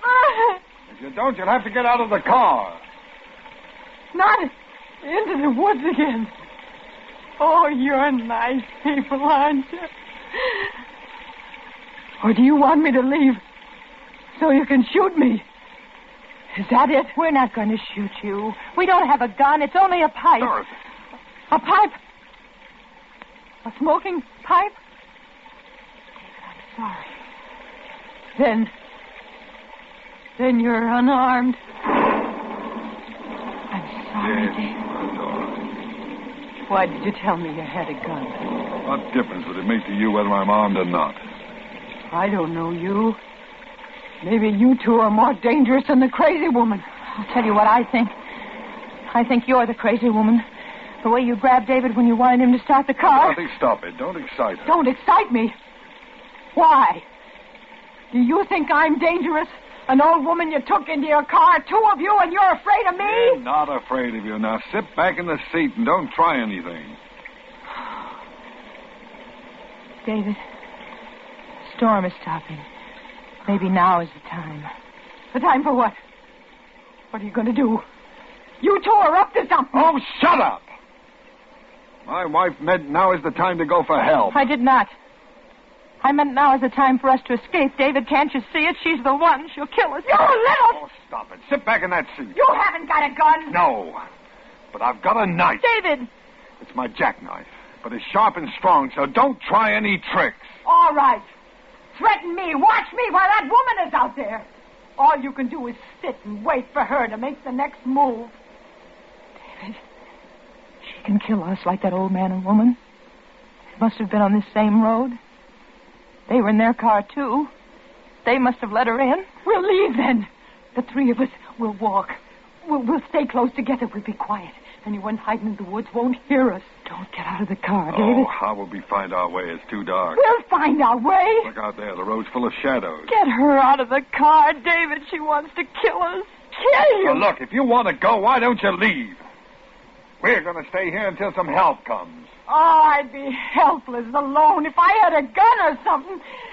Your knife. Oh, why doesn't somebody come? Where are the police? I can't stand this. Nobody will come. There's no one in these woods. They're burned out and deserted. Dorothy, come on, please. It was your idea to use this road. He wouldn't listen to me and stop for gas. I couldn't help it. I got lost. Oh, why don't you do something? Not just sit here waiting. Do something before we're murdered. Are you so helpless? All right. I am going to do something. I'll go for help. That's it. Get help. David, in her hand. I saw it in the moonlight. It glittered. What is it? Your wife is hysterical. She was holding it. A long piece of broken glass, long and pointed. See? She doesn't answer. She's just watching us. What is she waiting for? It's from the broken window. That's where she got it. So what if I have it? I'm not going to sit here defenseless. She's going to attack us. Don't be silly. It was all right for you to have a knife. Why can't I be armed for whatever may come? Give me that broken glass. Give it to you. You think I'm crazy? You couldn't protect us from anything. Oh. David, what are you doing? Why are you climbing over the seat? I warn you. I'm through letting my wife be terrified. Give me that glass. Stay away from me! Once I left the car, you were going to butcher my wife. With that broken glass. No! David! David! Give me that glass! You're crazy! Let me alone! Hold her, David. Hold her. Don't let her free. Wrong. Cut my arm. You'll kill me! Drop that glass! You both gone crazy! Trying to kill me! Like you were going to murder us? No, I wasn't. Don't let her get free. I can't hold her. She's strong. If you have a knife, then I'll have glass.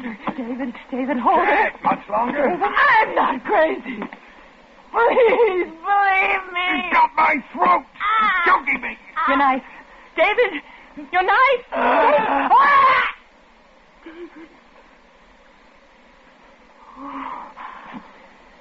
David, you killed her. David, you killed her. I couldn't help it. I didn't mean it. Oh, you're covered with blood. She was going to kill us.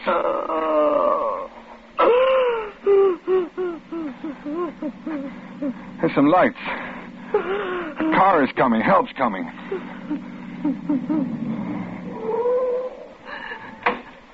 Hey there, you in the car. Why are you parked here? It's the police. At last. We ran out of gas. The crazy woman. What a night to run out of gas. You couldn't have picked a better spot. What with that woman running around loose? Officer, we want to tell you. A farmer up the road called us, said his dog's been barking at something. We caught her. Who'd you catch? The crazy woman. She's in the back seat, dead. What?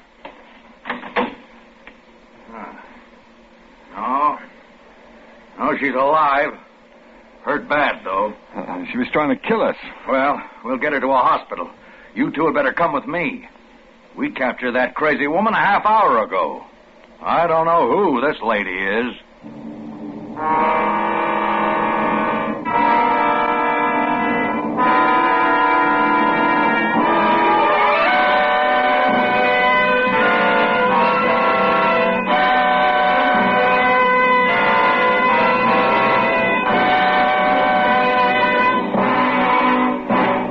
Suspense, presented by Autolite.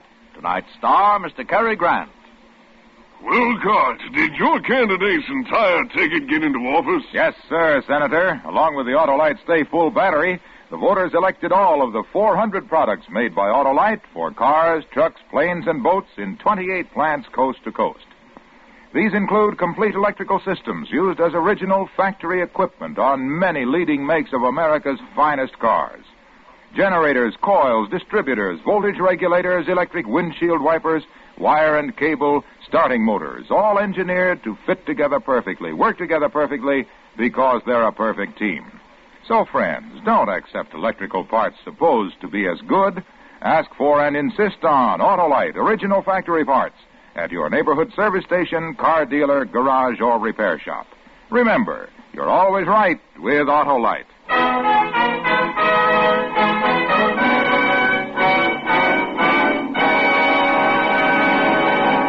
Next week on Suspense for your Thanksgiving holiday listening, Mr. Ozzie Nelson and Miss Harriet Hilliard as stars of Going, Going, Gone. And in the weeks to come, you will hear such famous stars as Van Heflin, Alan Ladd, and Cornell Wilde, all appearing in tales well calculated to keep you in suspense. Suspense is produced and directed by Elliott Lewis, with music composed by Lucien Morawek and conducted by Lud Gluskin. On a Country Road was written for Suspense by Walter Brazar. And remember, next week on Suspense, Ozzie Nelson and Harriet Hilliard in Going, Going, Gone.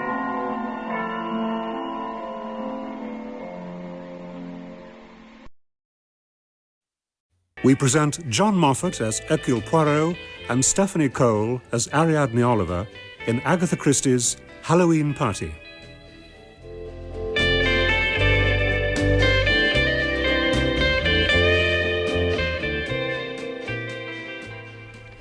Halloween party? I thought that sort of thing only happened in America. Goodness, no. You lead such a sheltered life, Ariadne. Haven't you seen all the witches' hats in the shops? Anyway, I promised Rowena Drake that I'd lend a hand, and I did kind of hint that you might be going. I hope you didn't make any rash promises on my behalf, Judith. I don't want to find myself presenting the prize for the best pumpkin. I didn't promise anything. Well, she knows your books, of course. So many people do. I thought it might provide you with a story. Mummy, I'm sure my temperature's gone down. There's nothing wrong with me at all. I'm sure I shall be fine by this evening. Can't I go? Half an hour ago it was 102. You can't have recovered just like that. Back to bed, Miranda. But everyone else will be going. Well, they'll just have to do without you. Off you go. Mrs. Holt will bring you a cup of tea. Come on, Ariadne. I promised Mrs. Drake we'd be there by 3. And I'm not expected to do anything? Nothing at all. Just think of it as the background for one of your murder stories. I'm so glad you were able to come, Mrs. Oliver.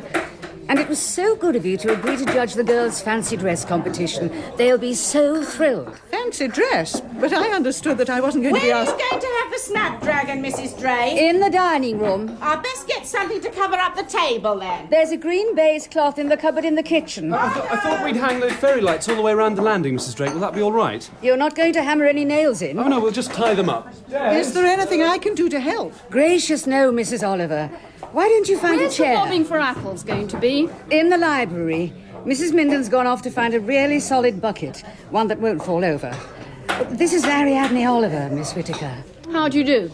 Miss Whittaker teaches at the Elms. That's the school most of the girls go to. How do you do? You know, I've never understood what apple bobbing had to do with Halloween. It doesn't seem appropriate somehow. Apples were supposed to be associated with happy souls.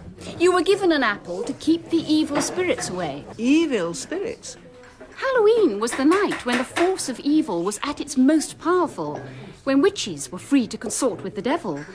And in this part of the world, they used to hold a Sabbath at the old stone circle at Kilterbury Ring. For on Alamas Eve, the night I shall ride, and all our ninefold sweeping on by our side. Are you going to tell the girls' fortunes this year, Mrs. Goodbody? Well, I don't do the telling exactly.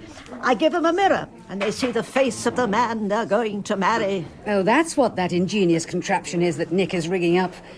It's to project pictures onto the mirrors. Are you the lady that writes the detective books? Yes, that's right. I read one of them once, The Dying Goldfish. I thought it was quite good. Thank you, dear. I thought it was a bit tame, really. Only one murder. One murder is generally quite enough for most people. I saw a murder once. Don't be silly, Joyce. Did you really? Did you really and truly see a murder? Of course she didn't, Anne. Don't say silly things, Joyce. I did see a murder. I did. Murder will out. That's what they say. What kind of murder? Why didn't you go to the police? Because I didn't know it was a murder when I saw it. It really wasn't until a long time afterwards that I began to see it was a murder.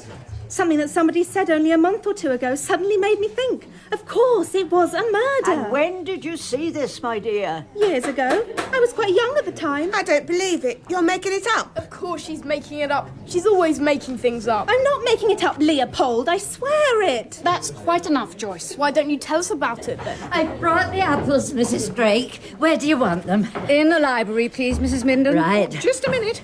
I can never resist an apple. They're my besetting sin. And they help to keep the evil spirits at bay. Delicious. I'd better go and see where the boys are going to hang the pumpkins. It's pumpkin night tonight. It's pumpkin night tonight. Give us a candle. Give us a light. It's pumpkin night tonight. It's pumpkin night tonight. It's pumpkin night tonight. Give us a candle. Give us a light. It's pumpkin night tonight. Hercule Poirot speaks. Oh, thank goodness for that. I felt sure you'd be bound to be out. No, my dear Ariadne, I am having a quiet evening all by myself. Look, I'm in a terrible state. Yes, I can hear that. What is the matter? It's too difficult to tell you on the phone. Can I come round and see you straight away? You're the only person who might know what to do. Now, come and sit yourself down. May I get you something to drink? A little cognac? I don't drink. Surely you haven't forgotten. No, I have not forgotten, but I thought it might do you good. No, I don't want anything, really. Then calm yourself. And tell me what it is that has upset you. Well, it all began with a party, a Halloween party. Do you know what that is? I know what Halloween is. The last night in October when the witches ride on their broomsticks. There was a witch. She was called Mrs. Goodbody, but I don't remember a broomstick. It all started with the apples. Apples? Bobbing for apples. It's one of the things you do at a Halloween party. Ah, yes, I think I have heard of that. The party ended with a snapdragon. Snapdragon? You know, burning raisins in a dish. Mm-hmm. I suppose that must have been when it happened. When what happened? The murder. Everyone went home after the snapdragon, and that was when they couldn't find her. Find whom? A girl called Joyce. Everyone went round the house calling for her. We found her in the end, in the library. That's where they'd been bobbing for apples. What had happened? You know, I think I might take a little brandy after all, just a little. Ah, maybe, of course. Someone had shoved her head down and held her there until she drowned in a galvanized iron bucket full of water. It was horrible. Not at all like the way murder happens in my books. I never want to see an apple again. Here. It will do you good. Oh, thank you. Oh. Now, when did all this happen? And where? Last night, at a place called Woodley Common. Woodley Common. Now, why does that name seem familiar to me? I was staying with a friend, Judith Butler. She's a widow. I went on an Hellenic cruise last year, and she was there too. We got to know one another, and she asked me to come and stay at her house. And I was invited to this Halloween party. It was for young teenagers, really. Sort of celebration for the girls who had passed their 11+. Did any of the people who were there know who you were? Oh, yes. One of the children said something about my writing books, and they started talking about murder. And that's what led up to the thing that made me come to you. And what is that? Joyce said, I saw a murder once. And somebody said, don't be so silly. And one of the girls said she was making it up. But she insisted she'd seen it. Had she told anyone about it? Her parents? Did she go to the police? No, the other girl asked her that, and she said, because I didn't know at the time it was a murder. A very interesting reason.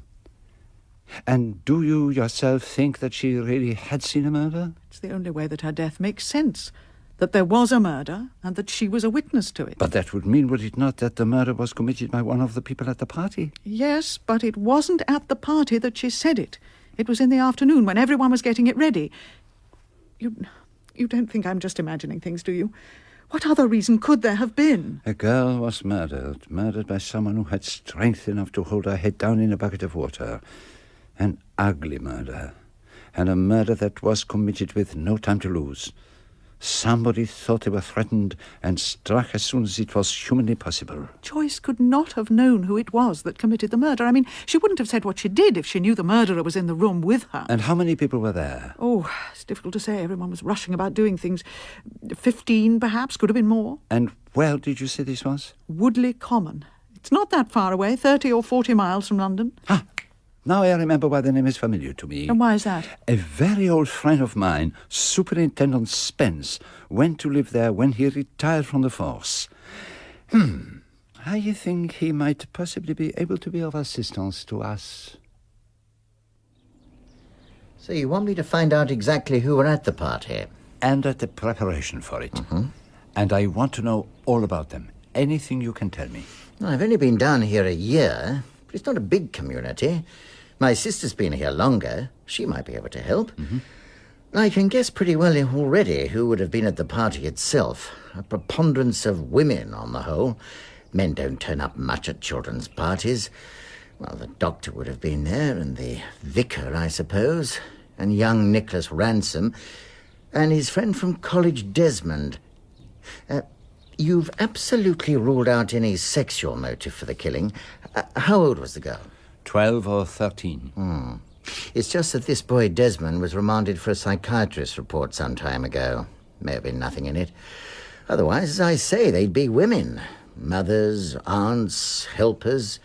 Oh, there'd be Miss Emlyn, who runs the village school, and her assistant, Miss Whittaker. Rather a peculiar lady, I've always thought. But I don't see any of them as likely murderers. I suspect that what we are looking for is an unlikely murderer. Someone who would never be suspected. Someone to whom it would come as a terrible shock to discover that there had been a witness to the crime. And that is another matter on which I shall need your valuable assistance. How do you mean? We have to find out what was the original crime. Now, I want to know what unexplained deaths there have been at Woodley Common over the last few years. Something that this child could have witnessed but not realized its true significance. A car accident where the driver might have gone directly for the victim. Tablets slipped into someone's tea. Someone who was pushed from a cliff. Well, there aren't any cliffs around here. No. I was merely giving examples, Superintendent. There are hosts of possibilities. Well, I'll do what I can, and I'll rope in Elspeth. There's nothing much that goes on round here that she doesn't know about. Look, why don't you come back here this evening and have a bite to eat with us? That would be very kind. And now I must be on my way. Mrs. Oliver is to take me to the scene of the murder. Mrs. Drake's house. You'll find it's got an uncannily appropriate name. And what is that? It's called Apple Trees. Yes, it has taken on a certain grim significance. Such a dreadful thing to happen in one's own house. The whole thing seems completely incredible. The party was going so well. Do you have any theories about why the poor girl was murdered, Mrs. Drake? I'm certain that someone just walked into the house. Not a difficult thing to do under the circumstances. Someone of a highly disturbed mentality, I suppose. Anyone peeping in through the window could see there was a children's party going on, and this poor wretch, if one can really feel any pity for these people, enticed the child away somehow and killed her. Perhaps if you would be so good as to show me where... Of course. It happened in the library. I won't come with you if you don't mind. There's nothing to see now. This way, Mr. Poirot. The police seem to think that the murder must have taken place while the Snapdragon was going on. That was in the dining room over there. All the lights had been switched off. The only thing you could see was the blazing dish. So that anybody might have slipped out. Exactly. This is the library. Bucket in which the poor girl was drowned stood about here. Now, I suppose there was water, a good deal of water. There was water in the bucket, of course. I mean that if the child's head was pushed underwater, there would have been a lot of water splashed about. Oh, yes. Even while the apple bobbing was going on, the bucket had to be filled up once or twice. So the person who committed the crime would have got wet? Yes, I suppose so. That was not specially noticed? No. Inspector Raglan asked me about it quite specifically. You see, by the end of the evening, nearly everyone was a bit dishevelled or damp or covered in flour. The police didn't seem to think there was any useful clue there. No, I suppose the only clue was the child herself. I hope you will tell me all you know about her. About Joyce? The victim is always important. The murdered person, you see, is often the cause of the crime. I suppose I see what you mean. Mrs. Oliver is right. There is something creepy about this room now. Shall we go back and join her in the morning room? I suppose it was all my fault, really. If I hadn't been here, there wouldn't have been any talk about murder, and none of this would have happened. Well, you are a very famous person, Ariadne. So, now you will tell us all about Joyce, Mrs. Drake. I don't really know what you expect me to say. Surely it would be better to ask the poor girl's mother. But what I want is not a mother's estimate of a dead daughter, but a clear, unbiased opinion from someone who has a great knowledge of human nature. Now, you have been an active worker in many social and welfare fields here, after all. Well, it is a little difficult. I mean, children of that age, she was 12 or 13, I think, are very much alike. Surely there are very great differences in character and disposition. Did you like her? Well, of course I liked her. I like all children. Most people do. There I do not agree with you. Some children I consider most unattractive. Was she a nice child or not a nice child? You must realize, Monsieur Poirot, the poor child is dead. Dead or alive, it matters. Perhaps if she had been a nice child, nobody would have wanted to kill her. But surely it isn't a question of niceness. It could be. I understand that she claimed to have seen a murder committed. Oh, that. But you did not take it seriously? Of course not. She was just showing off because Mrs. Oliver was here. But she did insist that it was true. I don't believe it for 1 minute. It's the sort of stupid thing Joyce would say. She was a stupid girl? Well, she was the kind who liked to show off. She always pretended to have seen more and done more than all the other girls. What did the other children have to say about it? Were they impressed? They laughed at her. So, of course, that made it worse. Well, madame, I am glad to have your personal assurance on that point. It was all put on to impress people. Particularly me, I suppose. And now we must take our leave. Thank you so much for allowing me to view the scene of this very unpleasant occurrence. Au revoir, madame. Very unsuitable place for a murder, don't you think? No atmosphere, no haunting sense of tragedy, no character worth murdering. I could not help feeling that just occasionally someone might feel like murdering Mrs. Drake. She can be intensely irritating, so pleased with herself, so complacent. What is her husband like? Oh, she's a widow. Her husband died a year or two ago. He got polio and had been disabled for years. He was a banker, originally, I think. Do you like Mrs. Drake? Do you think she's a nice woman? You do ask the most embarrassing questions. Seems the only thing you're interested in is whether people are nice or not. Rowena Drake is the bossy type, likes running things and people. She runs the whole place, more or less. Now, tell me about the woman we are to see next, the mother of the unfortunate Joyce. Mrs. Reynolds. I don't really know her. Pleasant enough, rather stupid, I should think. I'm sorry for her, though. It's awful to have your daughter murdered. Everyone round here seems to think it was a sex crime, which makes it worse. But there was no evidence of sexual assault? No. People like to think these things happen. I don't see how it could have been anyone living round here. This is such a nice place, and the people living here are such nice people.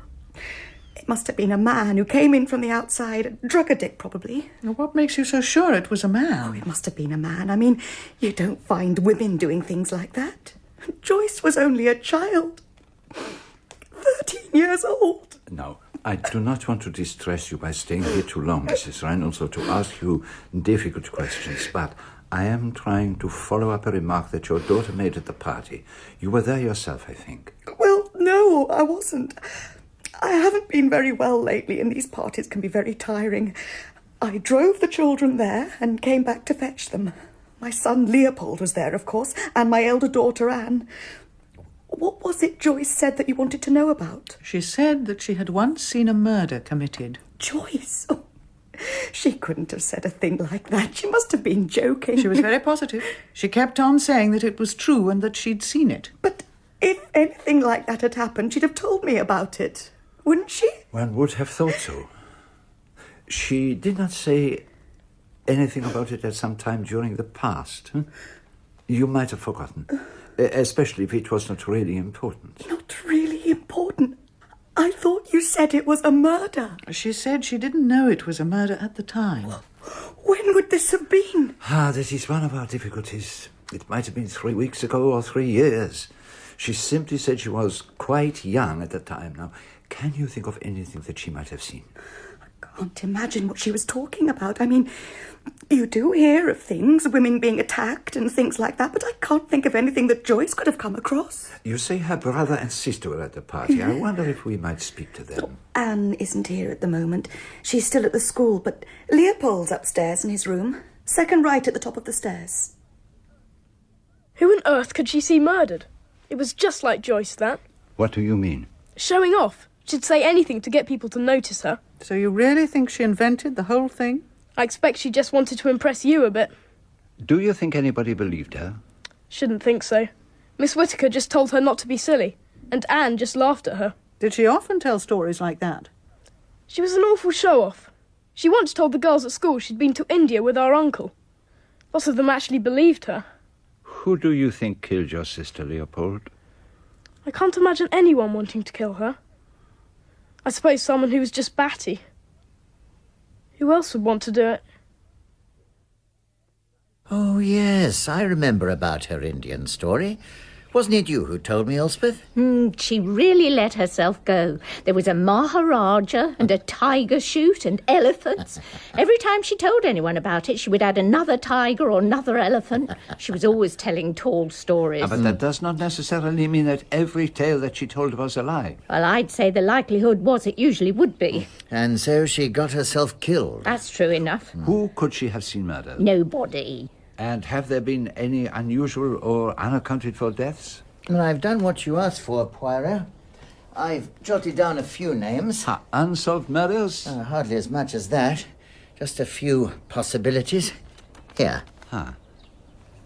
Mrs. Llewellyn Smythe, Leslie Ferrier, Janet White. Tell me about Mrs. Llewellyn Smythe. Oh, you might have something there. Her au pair girl went off one night and was never heard of again. She could have put something into her medicine easily enough. And she came into all the money, didn't she? Or that's what she thought. The au pair girl? Yes. But did anyone think at the time that there was anything suspicious about Mrs. Llewellyn Smythe's death? No, she got heart trouble. Doctor attended her regularly. Yet you put her on your list. Well, she was a very wealthy woman, and though her death wasn't unexpected, it was sudden. I think the doctor was surprised. She came here when her health began to fail. She wanted to be near her niece and nephew, that's Mr. and Mrs. Drake. She bought Quarry House. Quarry House? After her death, it was bought by Colonel Weston and his wife. It's a big Victorian house with a disused quarry in the grounds. I think it was that which attracted her. She spent thousands of pounds turning the quarry into a sunken garden, or whatever you call it. Had a landscape gardener come over from Wisley to design it. It's quite a showpiece, really. I shall go and look at it. But tell me, what makes you suspect that the old lady might have been murdered? Well, the au pair, for one thing. Why? Well, she must have forged the will. Who forged it if she didn't? What forged will? Tell me. Mrs. Llewellyn Smythe. There was, codicil. She'd made wills before, all much the same, bequests to charities, legacies to old servants, but the bulk of her fortune always went to her nephew and his wife. And this particular codicil? Left everything to the au pair girl. How long had she been with the old lady? Oh, just over a year. Exactly how old was Mrs. Llewellyn Smythe? In her 60s. 65 or 6. Oh, that is not so very old. But I suppose that the family claimed that the balance of her mind had been disturbed, that there had been undue influence. Well, it never came to that. The lawyers got onto the forgery pretty smartly. It seems it was not a very convincing affair. It would have been easy enough for the au pair to have done it. Mrs. Llewellyn Smythe was very concerned about traditional values. She believed that personal letters should always be handwritten, but she suffered from severe arthritis, and so the au pair girl wrote a great many of her letters for her. Seems that the old lady told her to make the handwriting as much like hers as possible, and even to sign it with her name. So when it came to forging the codicil, she must have thought she could get away with it. But the lawyers were too smart for her. These were Mrs. Llewellyn Smythe's own lawyers? Yes, Fullerton, Harrison and Ledbetter. In the High Street. They'd always done her legal business for her. Now, the girl was questioned about the will, and she obviously got the wind up. Just walked out one day, leaving most of her things behind her. They were preparing to take proceedings against her, but she didn't wait for that. She probably went back to her own country. A fascinating story, but I do not see what there was for Joyce to have seen. Now, what about this Leslie Ferrier? Now, he was a lawyer's clerk, worked for Fullerton, Harrison and Ledbetter, Mrs. Llewellyn Smythe's lawyers. And what happened to Leslie Ferrier? He was stabbed in the back, not far from a pub called the Green Swan. He was supposed to be having an affair with the wife of the landlord. 5 or 6 years older than he was, but she liked them young. They said he'd broken with her and gone off with some other girl, but who she was, no one ever discovered. And so who was the suspect, the husband or the wife? Might have been either. The wife seemed the more likely. She was a very temperamental piece. But there were other possibilities. Leslie Ferrier had got into trouble when he was in his early 20s. Forgery and falsifying accounts. He went to prison for it. Fullerton, Harrison and Ledbetter took him on when he came out of prison. Most commendable of them. And did he lead a blameless life after that? Well, nothing was ever proved. But he had a lot of money in his bank account, paid in cash. Nothing to show where it had come from. Again, it does not sound like the murder we are looking for. Now, what about Janet White? Found strangled on a footpath, which was a short cut from the school where she taught to her home. A friend of hers said she was very nervous about some man she'd broken off from a month or so before. He'd been sending her threatening letters, apparently, but no one found any trace of them, or of him, for that matter. I like this case better. For what reason? It is a more likely murder for a girl of Joyce's age to have witnessed. She could have recognized the victim, a schoolteacher whom she knew and who perhaps taught her. When was this murder? 2.5 years ago. That could be about the right time. She might have seen this man with his arms about Janet White without realizing that he was strangling her. It was only much later that the true explanation came to her. Yes, it is quite possible. What did you say was the name of the headmistress? Miss Emlyn. And she was also at the Halloween party? I believe so. Bon, then I shall pay her a visit. I shall, as you say, be killing the two birds with the one stone. There is no room for unnecessary sentiment about Joyce. It only clouds the mental faculties. To speak plainly, she was rather a mediocre child, neither stupid nor particularly intelligent. Her only outstanding characteristic was that she was a compulsive liar. She was deceitful? Oh, no, she didn't lie to avoid being found out or anything conventional like that. She boasted. She boasted of things that had not happened, but that would impress her friends. As a result, of course, no one was inclined to believe her. So you do not think that Joyce saw a murder committed at all? I should doubt it very much. She might have witnessed, perhaps, a car accident, or someone who was hit by a ball on the golf course. Something she could work up into an impressive happening that could, just conceivably, pass as an attempted murder. I believe that one of your own teachers a year or so ago was strangled by an unknown killer. Are you referring to Janet White? That is so. A strange, emotional girl. As far as is known, she was out walking alone. She may, of course, have arranged to meet some young man. She was a girl who was quite attractive to men in a modest sort of way. Her killer was never discovered. The police questioned various young men, or asked them to assist them in their inquiries, as they put it, but they were not able to find sufficient evidence to bring a case against anyone.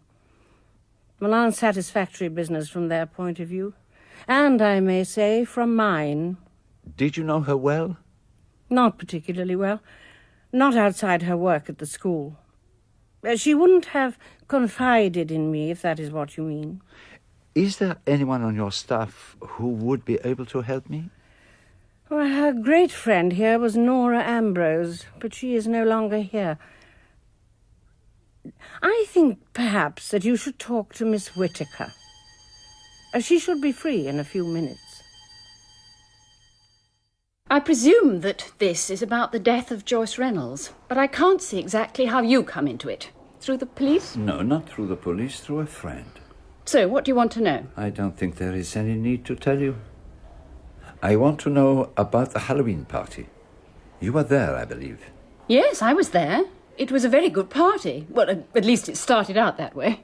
Did you help out with the arrangements beforehand? I was there, but there was really very little to do. Mrs. Drake had seen to everything. And then you came back to the party as one of the guests? That is right. And was there anything particular about the party which caught your attention? Anything that might have had a certain significance? There was one thing, yes. At the end, they had a snapdragon. Do you know what I mean? Yes, I know. And what happened at the Snapdragon? No, nothing happened there. But it was very hot in the room where it was happening, and I couldn't stand all the shrieking and the laughter, so I went out into the hall. It was then that I saw Mrs. Drake coming out of the lavatory on the first floor landing. She was carrying a large vase of flowers. She stopped and looked over the well of the staircase towards the other end of the hall, where there is a door leading to the library. The library. Go on. She made a sudden movement, as if something had startled her, so much so that she lost hold of the vase, and it fell, it crashed down into the hall below, broke into smithereens. And what do you think had happened to startle her? I thought she had seen something. Such as? Well, it seems to me that she may have seen the door of the library opening from the inside. Nothing more than that? She may have seen someone she did not expect to see. Did you see anyone? No, I was not looking that way. Oh, but everything happened so quickly. I tried to help Mrs. Drake mop up the water and sweep up the broken glass, but then the children started to come out of the Snapdragon room. And then shortly after that, the party came to an end. Did you ask Mrs. Drake what it was that had startled her? I had no earthly reason to do so. If your hostess has been so unfortunate as to smash one of her best glass vases, it's hardly the part of the guest to ask, what on earth made you do that? No, quite so. And you could not have known at the time that behind the library door Joyce was dead. So, whoever it was that may have been in the library could have made their exit while the hall was full of people putting on their coats and saying goodbye. It was not until after the body had been found, I presume, Miss Whittaker, that you had time to reflect on what you had seen. That is so. And that, I'm afraid, is all I can tell you, and it may be a very foolish little matter. A moment before you go, mademoiselle, there is one little question I should like to ask you. What is it? How long have you been a teacher here? Just 6 years. Do you remember a girl who was a teacher here 2 years ago, Janet White? Janet White? But that has nothing to do with all this, surely. It could have. Did you know her well? She wasn't a close friend, if that's what you mean, but I still don't see how this concerns Joyce Reynolds. She claimed to have seen a murder committed some years ago. Oh, that was just nonsense. I told her so. She was just showing off in front of Ariadne Oliver. I am not so sure. You do not think it could possibly have been the murder of Janet White which she witnessed? How did Janet White die? She was strangled walking home from school one night. Alone? Oh, probably not alone. But not with Nora Ambrose. What do you know about Nora Ambrose? Nothing as yet. But I should like to know. What were they like, Janet White and Nora Ambrose? Oversexed. But in different ways. Janet seemed to become an utterly different person whenever there was a likely man around. No, but how could Joyce have possibly seen the murder? It took place in a lane near Quarry Woods. I mean, she can't have been more than 10 or 11. And where is Nora Ambrose now? She left the school, took another post in the north of England. She was naturally very upset. The police never solved the crime? No. Look, I shall be late if I stay here any longer. I must go. Of course. There is just one thing I need to ask you. Yes, what is it? I would be grateful if you could tell me how to get to Quarry House. If it's Colonel or Mrs. Weston you're after, they're away. Won't be back till next week. It is of no great importance. I simply wanted to know whether they would permit me to see the gardens. The gardens? Oh, do you mean Quarry Woods? Yes, Quarry Woods. Is it possible to visit them? Oh, yes. They're open to the public without charge. You'll find the entrance along there on the left-hand side. There's an iron gate. Thank you. You are very kind. Are you really going to walk round there in those shoes? Of course. You'll get wet feet. Quarry Woods. What an ugly name for such beautiful gardens. An enchanted place. like something out of an ancient Greek legend. And as in all the best legends, there is something sinister about the place. In the midst of so much loveliness, there is fear. Are you looking for something? Oh, looking for something? No, I simply wanted to look at the gardens. Am I trespassing? I don't think one could call it trespassing. Colonel Weston doesn't mind people walking around the place, so long as they don't do any damage. It doesn't look as if anyone comes here very much. You would think there would be children playing or lovers walking. Well, lovers don't come here. It's supposed to be unlucky for some reason. Are you by any chance the man who designed this garden? I am. My name is Michael Garfield. Mm-hmm. You look somehow as if you were part of the place. You must be very satisfied with what you have achieved here. Is one ever satisfied? You made it, I believe, for Mrs. Llewellyn Smythe. You seem to be remarkably well informed. Mm-hmm. Was she satisfied with this thing of beauty? Up to a point. I carried out my own ideas and convinced her that they were her own. It's not a very difficult art to learn. I have to sell my wares, as you, I presume, have to sell yours. Sell my wares? Investigation, detection, whatever you call it. Ah, you know who I am, then? News travels fast in a small community like this, and you don't exactly blend with the landscape. You're trying to find out what happened at the Halloween party. Were you there? No. You are fortunate. Fortunate?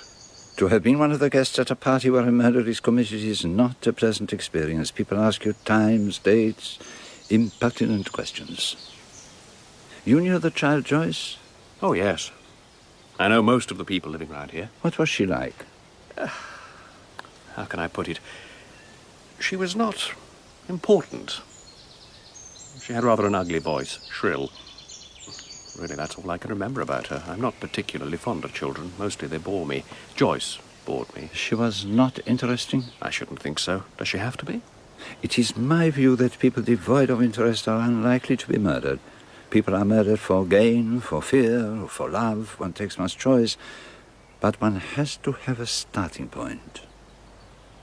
But I have an engagement to fulfill, and I am already late. Can you tell me how I get to Mrs. Butler's house from here? Mrs. Butler? That's quite simple. You follow that path and just keep going. Thank you. Goodbye. And once again, my felicitations. Mr. Poirot? You are Mr. Poirot, aren't you? That is my name. I came to meet you. You are coming to tea with us? With Mrs. Butler, yes. You're rather late. I'm sorry. I stopped to speak to someone. Yes, I saw you. You were talking to Michael. You know him? Of course. We've lived here quite a long time. I know everybody. Forgive me asking, but how old are you? I'm 12. I'm going to boarding school next year. Oh, will you be sorry or glad? I don't really know until I get there. I don't think I like this place very much. Not as much as I did. I presume that you are Mrs. Butler's daughter. That's right. What is your name? Miranda. I think it suits you. Are you thinking of Shakespeare? Yes. Are you studying The Tempest at school? Miss Whittaker read some of it to us. I liked it. Oh, Brave New World. There isn't anything really like that, is there? You don't believe in it? Do you? There is always a brave new world. But only, you know, for very special people. The lucky ones. The ones who carry the making of that world within themselves.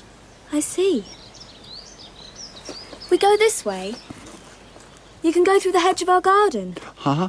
Through the hedge? Oh, yes. That's where the fountain was. Just over there. A fountain? Oh, years ago. I suppose it's still there, underneath the shrubs and azaleas and things. It was all broken up, you see. Seems a pity. You know this place very well. Do you often come here? Oh, yes. It's one of my favourite places. Nobody knows where I am, you see, when I come here. I sit up in the trees and watch things. I like that. What sort of things? Mostly birds and squirrels. Birds are very quarrelsome, aren't they? And do you watch people? Sometimes. But there aren't many people who come here. Why not, I wonder? I suppose they are afraid. Why should they be afraid? Because someone was killed here, long ago. Before it was a garden, I mean. It was a quarry once, and then there was a gravel pile. That's where they found her. Do you think the old saying is true? About you're born to be hanged or born to be drowned? Oh, nobody is born to be hanged nowadays. You do not hang people any longer in this country. Joyce was drowned. Mummy didn't want me to know, but that was rather silly, I think. Don't you? I mean, I'm 12 years old. Was Joyce a friend of yours? Yes, she was. She'd tell me very interesting things sometimes. She'd been to India once. I wish I'd been to India. Joyce and I used to tell each other all our secrets. Who told you about Joyce? Mrs. Perring. That's our cook. Someone held Joyce's head down in a bucket of water. Have you any idea who that someone was? I wasn't there. I had a sore throat and a temperature. But I think I could know who it was. Because she was drowned. That's why I asked you if you thought people were born to be drowned. We go through the hedge here. Ah. Be careful of your clothes. Ah. Oh, oh.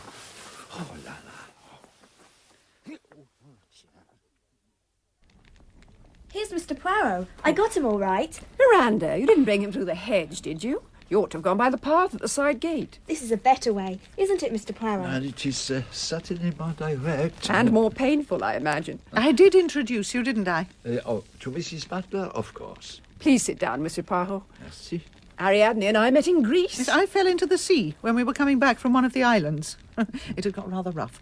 Judith helped fish me out, and it made a kind of bond between us, didn't it? Besides, I liked your name. It seemed very appropriate somehow. Nothing very Ariadne-like ever happened to me, I'm afraid. I've never been abandoned on a Greek island by a man I love. We can't all live up to our names. Oh, indeed. I can't see you in the role of cutting off your lover's head. What was his name? Holofernes. She thought it was her patriotic duty. She popped the head into a bag and carried it back to Bethulia. Now, where on earth did you learn that from? Don't look at me. I didn't introduce Miranda to the gorier bits of the Apocrypha. It was Miss Whittaker. Mind you, it's not the sort of thing I'd do, cut someone's head off while they were asleep. How would you dispose of your enemies, Miranda? I should be very kind. I'd use a sort of drug that gives people euthanasia. They would go to sleep and have beautiful dreams and never wake up again. Why don't you go and put the kettle on, Miranda, and see how the scones are doing? You just want to get me out of the way. She is an astonishing child, Miranda. You have a very beautiful daughter, madame. Just like a wood nymph. One does not wonder that she spends so much time in the lovely gardens which adjoin your house. I wish she wasn't so fond of it sometimes. I'm frightened of her being there on her own, even if it is so close. That's why you've got to find out why this dreadful thing happened to Joyce, Monsieur Poirot. But I better see about tea. Why don't you both take a stroll around the garden? It's lovely now. Quite a St. Martin's summer. She is a very lovely woman, your friend Judith. If Miranda is a wood nymph, she is a water spirit. But something is giving her great concern. What do you know about her? Not very much, really. Her husband died a good many years ago in an air crash, I think. She was very broken up about it. Is Miranda her only child? Yes. Judith does some part-time secretarial work, but she doesn't have a fixed job. But it isn't Judith we should be talking about. How are you getting on? I am following up a number of past deaths. Why past deaths? The past is the father of the present. I have written the names down here in my notebook. Mrs. Llewellyn Smythe, wealth, au pair girl disappeared. What's an au pair girl got to do with it? Why did she disappear? Because she was about to get into some form of trouble. What sort of trouble? The kind au pair girls usually get into? No, not at all. It was to do with a forged will, or rather a codicil in the au pair's favour. I don't see what that's got to do with the murder of poor Joyce. Neither do I, but it is interesting. Janet White. Who was she? She was a school teacher, a friend of Miranda's English teacher, Miss Whittaker. The one who taught her about chopping off Holofernes' head? Yes, but Janet White was strangled. And this next one, Leslie Ferrier. Who was he? A lawyer's clerk. He was stabbed to death, and he had a prosecution for forgery. Tea's ready. Forgery again. So, where do we go from here? To take tea with Judith Butler. I mean, in your investigation. I have an appointment with Ferrier's former employers, Fullerton, Harrison, and Ledbetter. They also happen to have been solicitors to Mrs. Llewellyn Smythe. Leslie Ferrier, you know. I'd nearly forgotten his name. It seems so long ago. The chap who got himself knifed. Yes, Mr. Fullerton, that is the man I mean. Well, I don't really know that I can tell you very much about him. It was some years ago. Killed near the Green Swan one night. No arrest was ever made, but I fancy the police had made up their minds about it. Crime passionnel? That was the theory of the time, jealousy. He'd been going out with a married woman. Her husband was the pub landlord. Quite a one for the girls, young Ferrier was. Most of them seemed to be considerably beneath him in station, but then I'm old-fashioned. Was one of the girls responsible for his death, do you think, or was it Mrs. Green Swan? I wouldn't like to say either way. I can't even be certain that it was jealousy. You mean it could have been something quite different? Ferrier was a very unstable character. He had a criminal record, I believe. You found that out, have you? Yes, he had. But he was still young. I thought he deserved a second chance. Very admirable. He got mixed up with rather a doubtful crowd, too closely connected with fiddling transactions outside the law. I gave him a warning or two, which I hope might do the trick, but there's a lot of corruption about these days. And you think that his death may have been connected with these illegal dealings? Quite possibly. These associations. Gangs is rather too melodramatic a term, but this is all supposition. There were no witnesses. Yet somebody might have seen it happen. Somebody quite unlikely. A child, for instance. Late at night, in the neighborhood of the Green Swan. It seems to me most unlikely. It does not seem unlikely to me. However, let us move on. There was a foreign girl who disappeared. Her name was Olga, I think. Olga Semenov. Not a very reliable character, I believe. No, she was not. I understand that she was companion or nurse attendant to Mrs. Llewellyn Smythe, who was a client of yours. Yes, she was. Mrs. Llewellyn Smythe had several girls in their position, most of them unsatisfactory. She was not one to suffer fools gladly, but Olga Semenov seems to have suited her rather well. Mrs. Llewellyn Smythe became very much attached to her. Unwisely, as it seems to have turned out, but doubtless you know all about that. I understand that Mrs. Llewellyn Smythe left quite a large sum to the girl. A most surprising thing to happen. And the whole thing was done without consulting or involving our firm, as she'd always done before. It was a codicil written in her own handwriting. The whole residue of her fortune was left to Olga Semenov in gratitude for the devoted service and affection she had shown her. I understand that the will was contested. Oh, scarcely any need for that. From the evidence of handwriting experts, it became clear almost immediately that the codicil was a complete forgery. Now, do you think that there is any possibility that Leslie Ferrier might have been involved? Ferrier? How do you mean? I understand that he had been convicted for forgery. Oh, I see. Yes, it crossed my mind, but there was nothing to link him with the girl. And the codicil was declared invalid? Oh, yes. The money went to the Drakes, as it was always intended it should. I'm sorry to have kept you waiting, Monsieur Poirot. The Church Christmas Fete Committee, I'm afraid. These things always take much longer than they ought to. What can I do for you? Something more about that dreadful party? I'm afraid that it is. I wish I'd never had it here. Is Mrs. Oliver still staying with Judith Butler? She is, I believe, returning to London in a day or two. She's such a good writer. Has she any ideas herself? I mean, about who might have done this dreadful thing? I think not. And you, madame? I've told you already. I've no idea whatever. You are sure that you did not see something quite small and unimportant, but which, on reflection, might seem more significant than it did at first? You seem to have something specific in mind, Monsieur Poirot? Some definite incident? You are quite right, madame. It is because of what someone said to me. Really? And who was that? A Miss Whittaker. You mean the woman who teaches at the Elms? Did she see something, then? It was not that she saw something. She had an idea that you might have. I can't think of anything I can have seen. It has to do with a vase. A vase of flowers. A vase of flowers? Oh, of course, I remember. There was a big vase of chrysanthemums on the table at the angle of the stairs.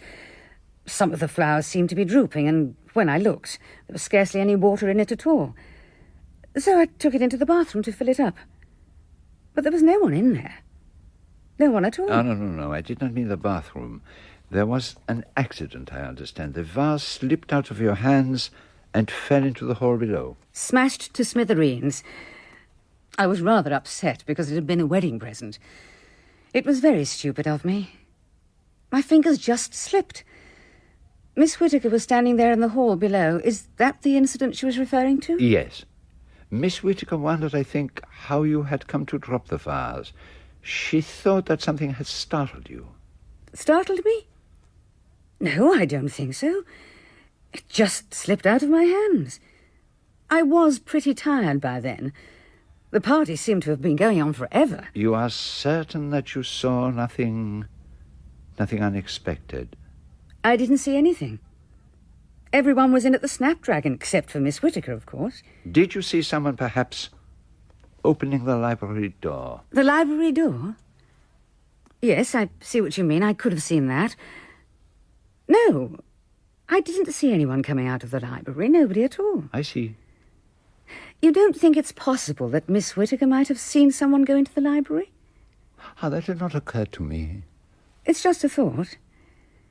She might have caught sight of someone going in through the library door, say perhaps 5 minutes or so earlier, and it might have suggested to her that I could have caught a glimpse of the same person. Some young man who might have strayed in from the outside. You still think that it might have been a young adolescent who committed the crime? I suppose I do, though I haven't really thought it out.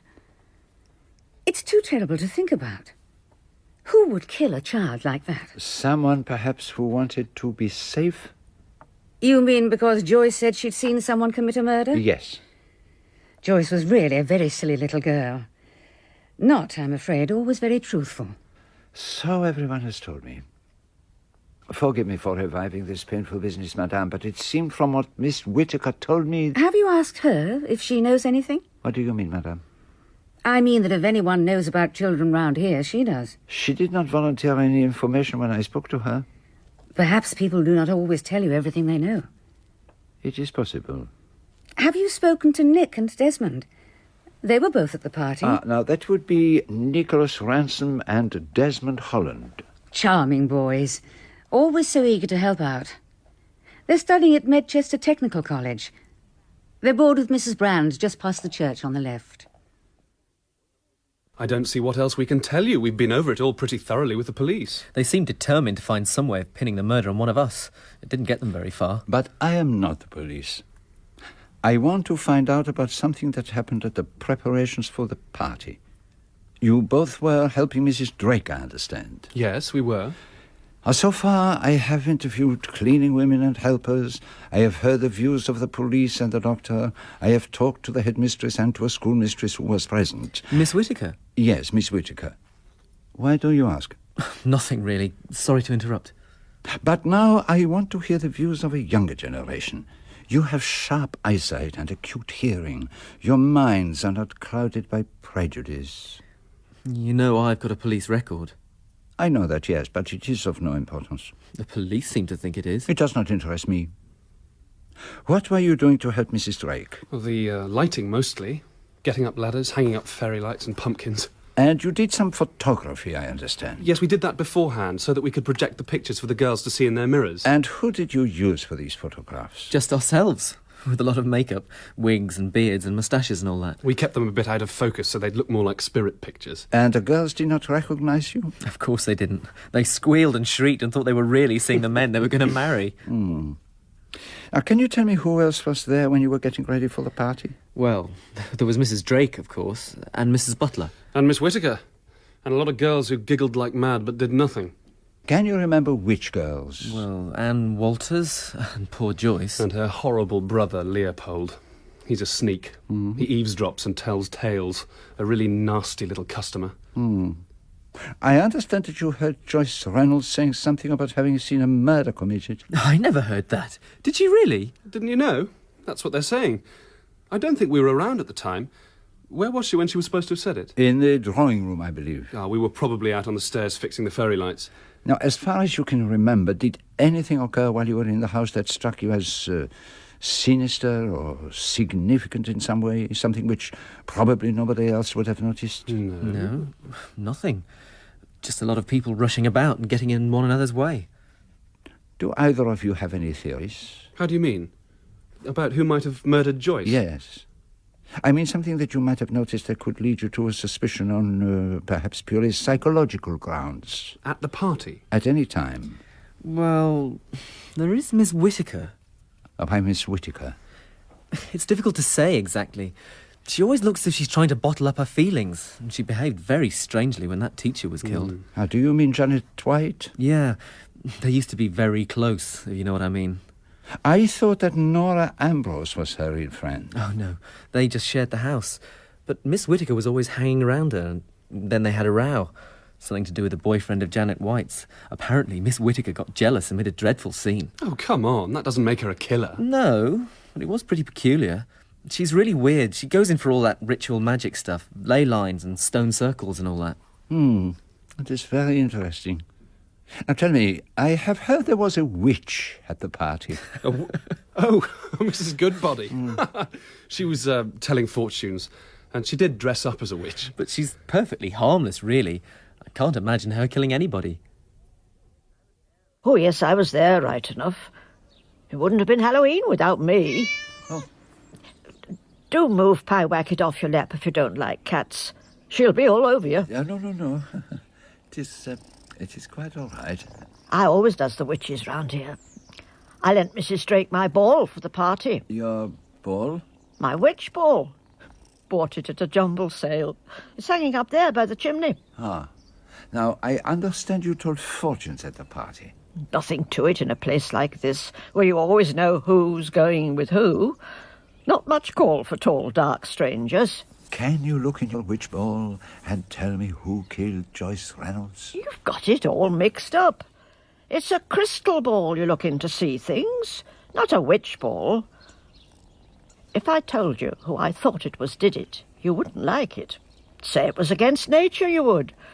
But lots of things go on that are against nature. What kind of things? Wherever you go, the devil's always got some of his own, born and bred to it. You're not a young man. You know what goes on in the world. You're right. I know only too well. Now, if Joyce really saw a murder committed... Who says she did? She said so herself. There's no reason for believing. She's always been a little liar. So everyone insists on telling me. She always wanted to make people believe she was cleverer than she was. She'd say anything to make folks sit up and take notice. They're a funny family, the Reynoldses. Take Leopold, for instance. Joyce's brother. He's clever, all right. You beware of Leopold. He finds out everybody's secrets. He's always got lots of money. Where does he get it from? That's what I'd like to know. Finds people's secrets out, I'd say, and makes them pay him for holding his tongue. None of this is of any help to you, I dare say. You have helped me a great deal. Now, can you tell me what happened to the foreign girl who is said to have run away? Didn't go far, in my opinion. Ding-dong-dell, puss is in the well. That's what I've always thought. Excuse me, Ma'am.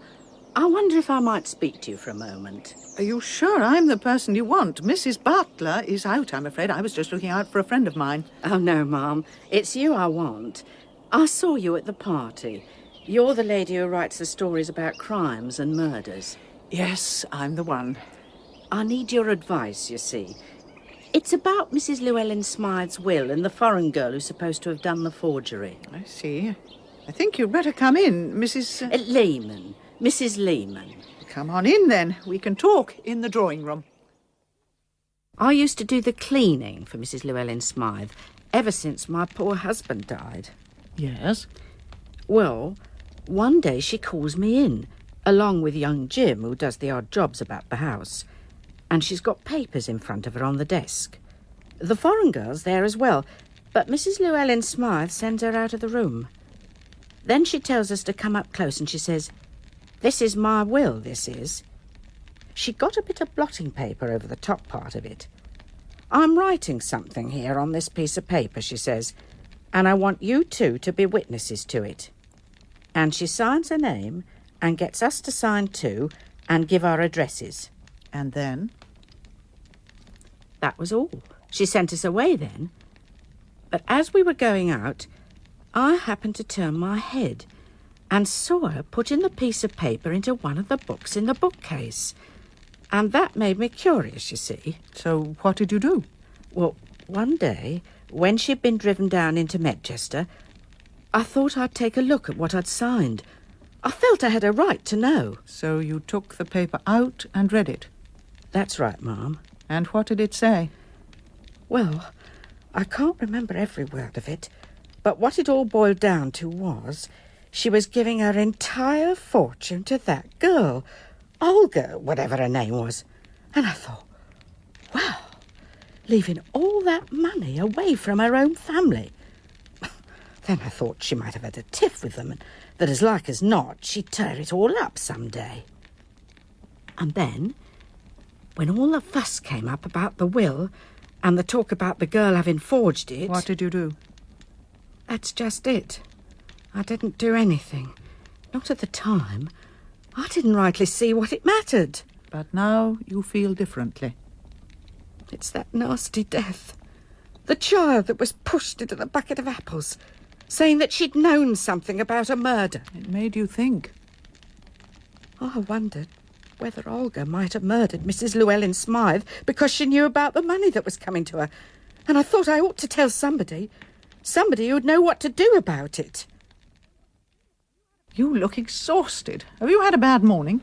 Oh, simply a very trying one. Why don't you take your shoes off and rest your feet? No, I could not do that. Why ever not? You know, you ought not to wear those patent leather shoes in the country. Oh. Why don't you get yourself a nice pair of suede ones? Suede? Well, all the kind you just slip on and never have to clean them. All sorts of people wear them nowadays. Hercule Poirot does not wear them. I would not care for that at all. The trouble with you is that you mind more about your clothes and your moustache than about being comfortable. And what is wrong with that? But I have not come here to discuss my personal appearance. I never thought you had. Are you making any progress? Oh, there are too many people who might have been in a position to commit a crime. No one seems to have the least notion who was present at the Snapdragon or not. Do you know anyone who was positively not there? Mrs. Drake was not there, nor was Miss Whittaker. Or the school teacher? Who may have had some sort of emotional involvement with her colleague Janet White, whose murder may have been witnessed by Joyce Reynolds. But there we have a little difficulty. What kind of little difficulty? Not a single person with whom I have spoken believes in the veracity of Joyce Reynolds. And yet, I am certain that is why she was murdered. Because she had witnessed the murder of Janet White? If that was the murder in question. If it was not Leslie Ferrier whose death she saw. Leslie Ferrier? Yes, you know, the solicitor's clerk who practiced forgery and who was killed in what everybody believed was a fit of jealous passion. But I am beginning to have the idea that a lot of separate incidents might tie up more closely than anyone has thought. You said that this man was a forger? Yes. Everyone thinks that the au pair girl forged the will. I've got something to tell you about that. About an hour ago... Wait. Wait for what? Are you returning to London or are you making a long stay here? I was planning to leave the day after tomorrow. Tell me, in your flat, is there room for you to have guests? I have a spare room, if that's what you mean. Who do you want me to put up? It is just that it might be a wise precaution to take. What do you mean? Do you think that somebody else is going to be killed? I trust and pray not, but it might be within the bounds of possibility. But who? Tell me. How well do you really know your friend Judith Butler? Not all that well. It's just that we hit it off during the Greek cruise. There's something rather mysterious about her. Her and Miranda, as if they were mixed up in some interesting drama. Do you think they're in some kind of danger, then? I cannot be certain, until I know whether or not one of my little ideas might be right. You and your little ideas. Now, I've got a piece of news for you about your forgery. And what is that, madame? If you promise not to have any more of your little ideas for 5 minutes, I'll tell you. You are certain of that? May Doherty? I see. Yes. Thank you, Mr. Fullerton. You have been most helpful. The codicil, the forged codicil that was declared invalid, was not witnessed by your friend Harriet Lehman, but by a May Doherty, now deceased, who had been in service with Mrs. Llewellyn Smythe. So there was a forged codicil, and there seems to have been a real one as well. Isn't this all getting a little too complicated? Or was that Lehman woman simply telling me a pack of lies? It is always possible. Or did someone tell her to tell me a pack of lies? An interesting thought. I'd like to know a bit more about this Olga Semenoff. She certainly seems to have been very good at the Lady Vanishes Act. I hope to know more about that shortly. Or from her own country? Will you find out whether she ever arrived back there? I might learn that. But I also hope to find letters written home while she was in this country, mentioning friends she may have made here. What about the school teacher? Which one do you mean? The one who was strangled. Janet White? Now, didn't you say she was a friend of Miss Whittaker? Now, she struck me as being a very strange woman, very knowledgeable about the occult and that sort of thing. I wouldn't put it past her to have thought up a murder. Is that what you think? It has to exhaust all the possibilities. Quite so. But I must be on my way. Where are you off to now? I am going to visit my friend Superintendent Spence. But I shall take a short cut through the Quarry Garden. In those shoes? What do you expect to find there? Something an old witch told me about. And do not concern yourself about my shoes. Miranda, turn your head a little more to the left. Like this? No, not so far. Look over towards the beech tree. Yes, that's better. No, not that way. What's the matter with you? Monsieur Poirot's here. Hello, Monsieur Poirot. Do not let me disturb you. I did not expect to find you sitting for your portrait. I didn't expect it either. It just happened. While you were walking in your favourite garden? I was looking for the well, really. Were you? It was supposed to be a wishing well. Michael knows where it is, but he won't tell me. It'll be much more fun for you to go on looking for it, especially when you're not at all sure that it really exists. Old Mrs. Goodbody knows all about it. She said it was sealed up because it was supposed to be dangerous. A child fell into it years ago. You mustn't believe stories told to you by witches. I don't believe any child ever fell into it. It was probably just a cat. Ding dong dell, pussy's in the well. I must go now. Mum will be wondering where I've got to. Au revoir, Monsieur Poirot. Au revoir, Miranda. Ding dong dell. Is she right about there being a well somewhere there, Mr. Garfield? Oh, yes, there's a well here, all right. She says it was sealed up years ago. I don't think it was ever a wishing well, though. I think that was Mrs. Goodbody's invention. May I look at your drawing? Of course. It's only a sketch. It is exquisite. So delicate. What made you draw it? Do I have to have a reason? You might have. Well, you're right, as it happens. If I go away from here, there are one or two things I want to remember. Miranda's one of them. Would you forget her so easily? Very easily. I'm like that. Are you really going away from here? I've thought of it, yes. After all, there's no reason why I should stay. I can find some other corner of the world, some quiet island. Somewhere where you can transform nature, where you can play at being Adam. I don't ask for much. A hillside with cypresses. Barren rock. You have been to Greece? You're quite a mind reader. Yes, Greece was in my mind. Are you reaching the end of your investigation? I only wish I were. There are still many things I need to know. What kind of things? You have lived here some time, Mr. Garfield. Did you know a young man named Leslie Ferrier? Yes, I knew him. He came to a sudden end, did he not? Yes, somebody stuck a knife into him. The general opinion was that it was a woman. He was a great one for the girls. Were they only English girls? I shouldn't think he cared very much, so long as they could speak enough English to understand what he wanted. Was Olga Semenoff one of his girlfriends? Yes, I think she was. Although I don't know what he saw in her. She wasn't very beautiful. Why do you want to know about that? I will tell you, my friend, because Olga Semenoff was accused of forgery, and because Leslie Ferrier was a known forger. You're suggesting that Mrs. Llewellyn Smythe's will was forged by Leslie Ferrier? It seems a possibility, does it not? I suppose that could have been why the forgery was found out so easily.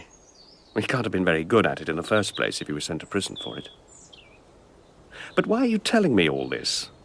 Why are you disturbing the peace and quiet of this place? Because there were things I wished to find out. And you have told me what I wanted to know. It's sometimes better not to know things, Monsieur Poirot. Better to leave them as they are. You want beauty, but for me, it is truth that is important. Keep the truth for your friends in the police and leave me to my beauty. Get thee behind me, Satan. Goodbye to you, Monsieur Poirot. You're out of luck, I'm afraid. My brother's gone down to the police station. Something's happened, I believe. So soon? What has happened? Tell me. I don't really know. The inspector rang up and asked him to go over. He didn't say what it was about. And there's a letter come for you. Foreign stamps on it. Here. Thank you. Forgive me. It may be important. Why don't you sit down? I'll get you a cup of tea. No, thank you. You look fagged out. There's mud all over your shoes. Was it the letter you expected? It is about the au pair girl, Olga Semenov. It seems that she never returned to her hometown, and there have been no letters for her. Oh, excuse me. 2141? Yes, he's here. It's for you. The guest house. Ah, thank you. Yes, Mrs. Hackney? Is there? Who is it? I see. Well, perhaps if you could give her a cup of tea and tell her I will return straight away. I will be as quick as I can. It seems that Mrs. Drake has come to see me in a state of some agitation. Forgive me, but I think I must go and find out what is the matter. She is normally such a self-possessed woman.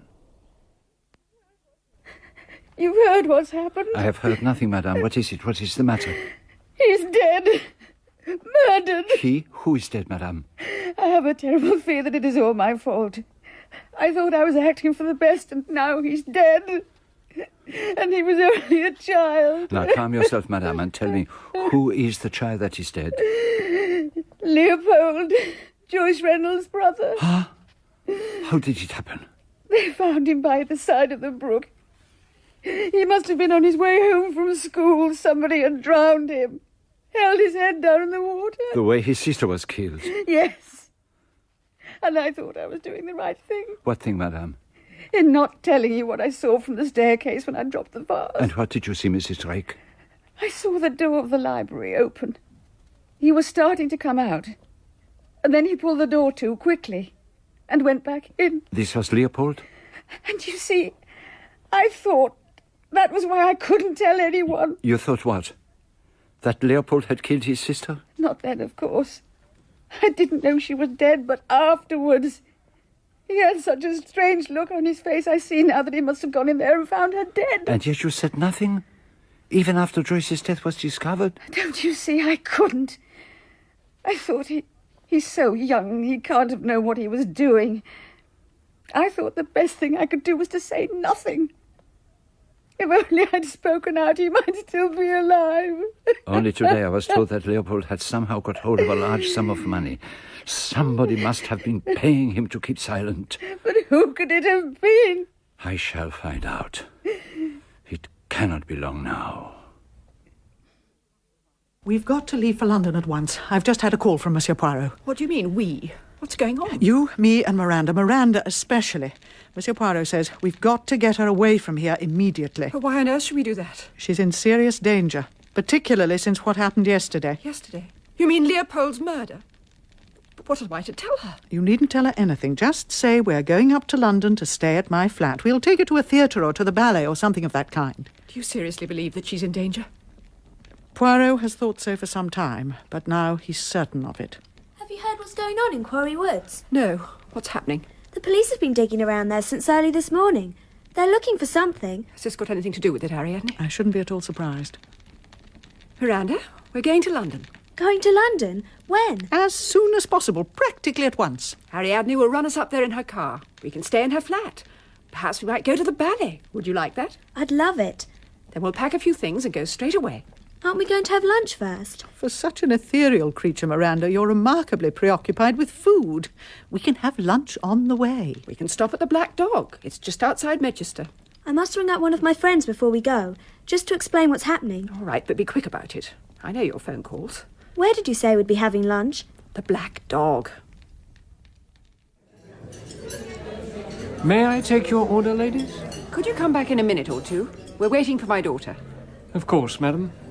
Miranda's certainly taking her time. Where's she got to? She said she was going to the ladies. You're sure she knows where the dining room is? Yes, of course she knows. Anyway, she can always ask. I'll go and hurry her up.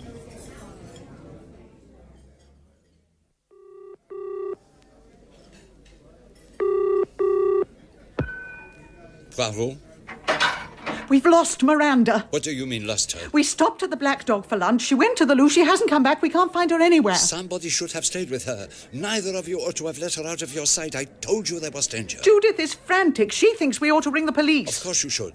I will ring them as well. Call me as soon as you know where she has gone. Ariadne, I've just been talking to Nicholas Ransom. He and Desmond saw her getting into a car. Who was with her? Somebody with long hair. That was all they could see. Well, did they see which way she went? They're not very certain, but they think the car went down the road that leads to Kilterbury Ring. I've never been here before. It's so beautiful. Like something out of a dream. But it's frightening as well. What are these strange stones? They're the remains of an old stone circle. Kilterbury Ring. What were they put here for? To mark the passage of the seasons. For ritual worship.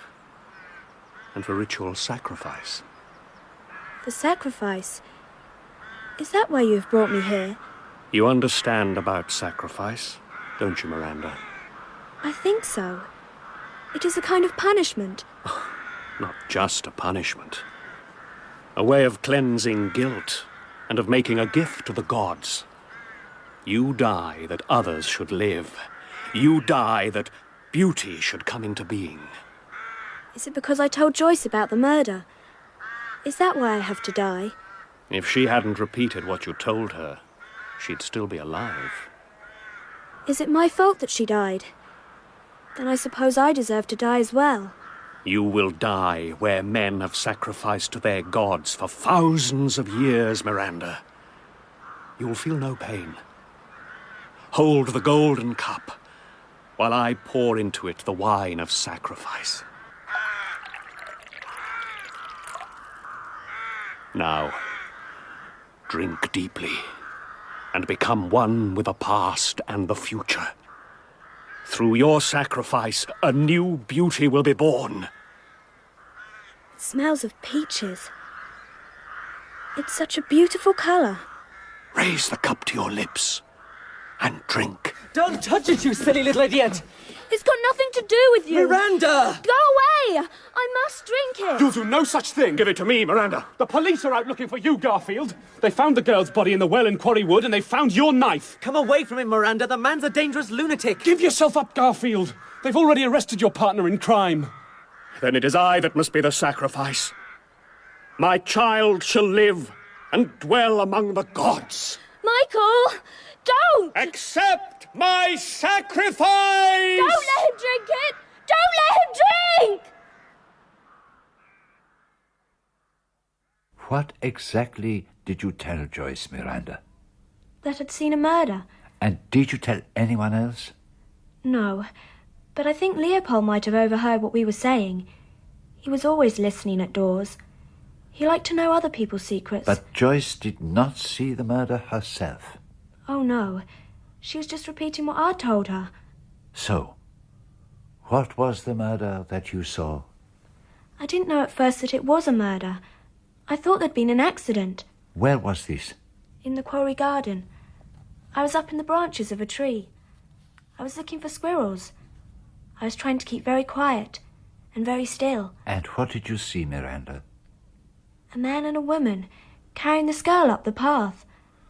I thought they were taking her to hospital or to the quarry house. Then the woman stopped suddenly and said, "There's someone watching us." And she stared up at my tree. I kept very still, and the man said, "Nonsense." And they went on. And then I saw there was blood on the girl's scarf. I thought she must have tried to kill herself. Why did you not tell your mother? I thought perhaps I oughtn't to have been there watching. And then the next day nobody said anything about an accident. So I tried not to think any more about it. But what made you realize it was a murder? It was as though everything was happening all over again. This time I was trying to persuade a green woodpecker to come out from behind some bushes. And the two of them came by. They were talking about a Greek island. She said, "We can go there as soon as we like. It's all ours." And he said something about not rushing things, or it might make people suspicious. And then? And then the woodpecker flew away. And she said, "There's somebody watching us." And she had just the same look on her face. And somehow, I knew that it had been a dead body they were carrying away to hide somewhere. And can you say who these people were? Did you recognize them? Of course I did. And who were they? Mrs. Drake and Michael Garfield. And you still did not tell anyone? I thought it might have been a sacrifice. Why did you think that? Michael had been talking to me about sacrifices. But weren't you frightened of him? Weren't you afraid to be with him? Oh, no. Why not? I loved him very much, you see. I would have done anything he said. Thank you, Miranda. And now I think we had better tell all this to Inspector Raglan. But as I understand it, the police had already arrested Rowena Drake while Garfield was with Miranda at Kilterbury Ring. Was that your doing? Of course. But how could you be so certain, Monsieur Poirot? Because I used my little grey cells. It was really quite simple. If you hold down a vigorous child with its head in a full bucket of water, they will be struggling and splashing, and you are bound to get wet. And that is what happened to Mrs. Drake. So she had to account for getting so wet, and she had to have a witness. She waited on the landing with an enormous vase of flowers filled with water. She knew she would not have long to wait, and in due course Miss Whittaker came out of the room where they were playing Snapdragon. It could have been anybody. And Mrs. Drake let go of the vase so that the water cascaded over her dress before falling into the hall below. And all the time, poor Joyce had never seen the murder committed at all. Mrs. Drake did not know that, but she always suspected that someone had been there in Quarry Woods when they were hiding Olga Semyonov's body. Rowena Drake and Michael Garfield. They seem an unlikely pair. Was he in love with her, do you think? She had money, and would have more when Mrs. Llewellyn Smythe died, and Michael Garfield was very interested in money. Money would buy him the means of creating his earthly paradise, his enchanted island. But I don't see why the Semyonov girl had to be murdered in the first place. And where does the forged codicil come in? Who did it? Mrs. Llewellyn Smythe had very strict notions of morality. She found out that Rowena Drake was having a love affair with Garfield while her husband was still alive. In a fit of anger, she changed her will and left everything to the au pair girl. After the old lady died, the codicil had to be proved to be a forgery. The real codicil was suppressed. There had to be an obviously forged document to take its place, and Leslie Ferrier was just the man to do it. He was always in need of money. After that, he had to be eliminated. He was knifed late one night on his way home from the Green Swan with the same knife that was used to kill Olga Semyonov. By Michael Garfield? By Michael Garfield. But how on earth did he discover that it was Miranda who had seen them in Quarry Woods and not Joyce Reynolds? She told him. What? She was completely under his spell. Even though she knew he was a murderer? Perhaps that only added to his fascination. I don't know. I think she fascinated him as well. In his way, I believe he loved her. But he was ready to sacrifice her to save himself, and she was prepared to be sacrificed. There was a very close bond between them. Was there not, Mrs. Butler? I don't understand you. I think you understand me very well. One had only to look at them together. He was her father, was he not? Yes. He was her father. But she did not know that. No, she had no idea. I knew him when I was a young girl. I fell wildly in love with him, and then I grew afraid. Afraid? Yes. I can't really tell you why. Perhaps it was his gentleness. I always felt that there was a coldness and a ruthlessness lurking behind it. I was afraid of his passion for beauty, of his desire to create a world of his own. He wanted to be a kind of god. I didn't tell him I was going to have his child. I left him. I went away and the baby was born. I invented the story of a pilot husband who was killed in an air crash. I came to Woodley Common more or less by chance. Meeting him here again was pure coincidence. But he realised that Miranda was his child. Oh, yes, he knew. And yet he was prepared to murder her. Let me show you something.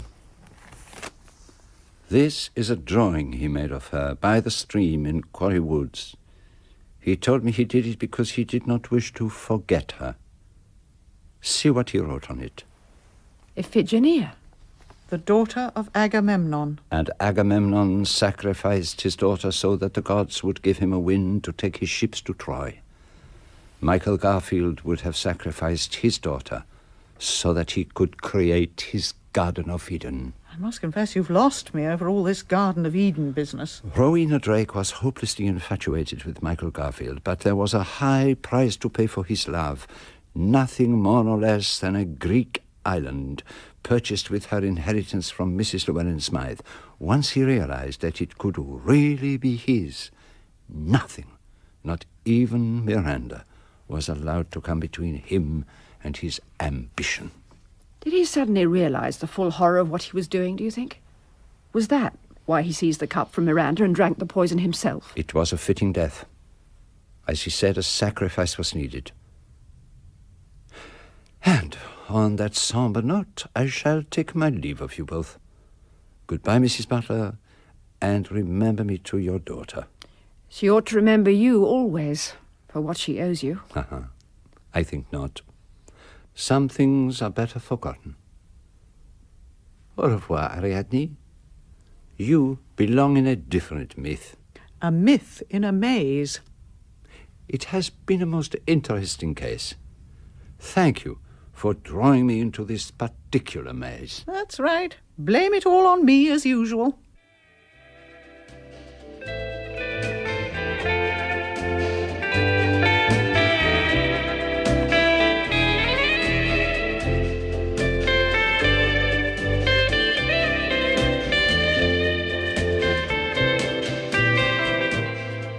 In Halloween Party by Agatha Christie, Hercule Poirot was played by John Moffat and Ariadne Oliver by Stephanie Cole.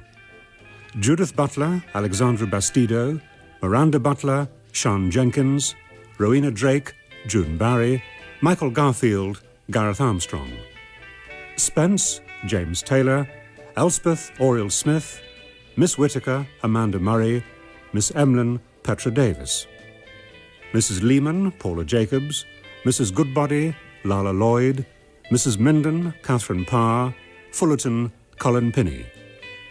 Mrs. Reynolds, Rachel Atkins, Leopold Reynolds, Sam Crane, Joyce Reynolds, Sophia Nemeth, Anne Reynolds, Vivian Rochester. Nicholas Bolton, and Desmond, Peter Kenny. Halloween Party was dramatised for radio by Michael Bakewell and directed by Ennard Williams.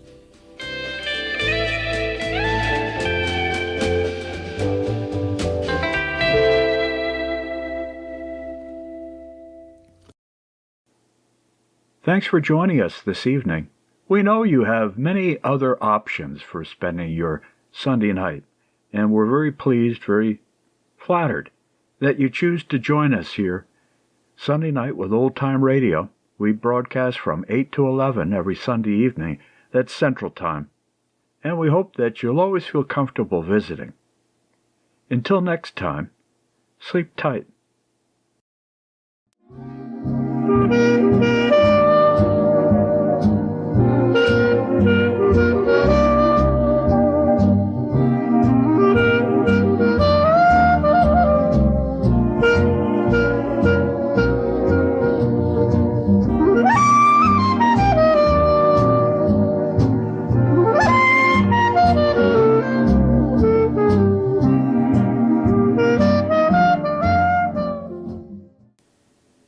This is a production of Lobato Studios, Sao Paulo, Brazil.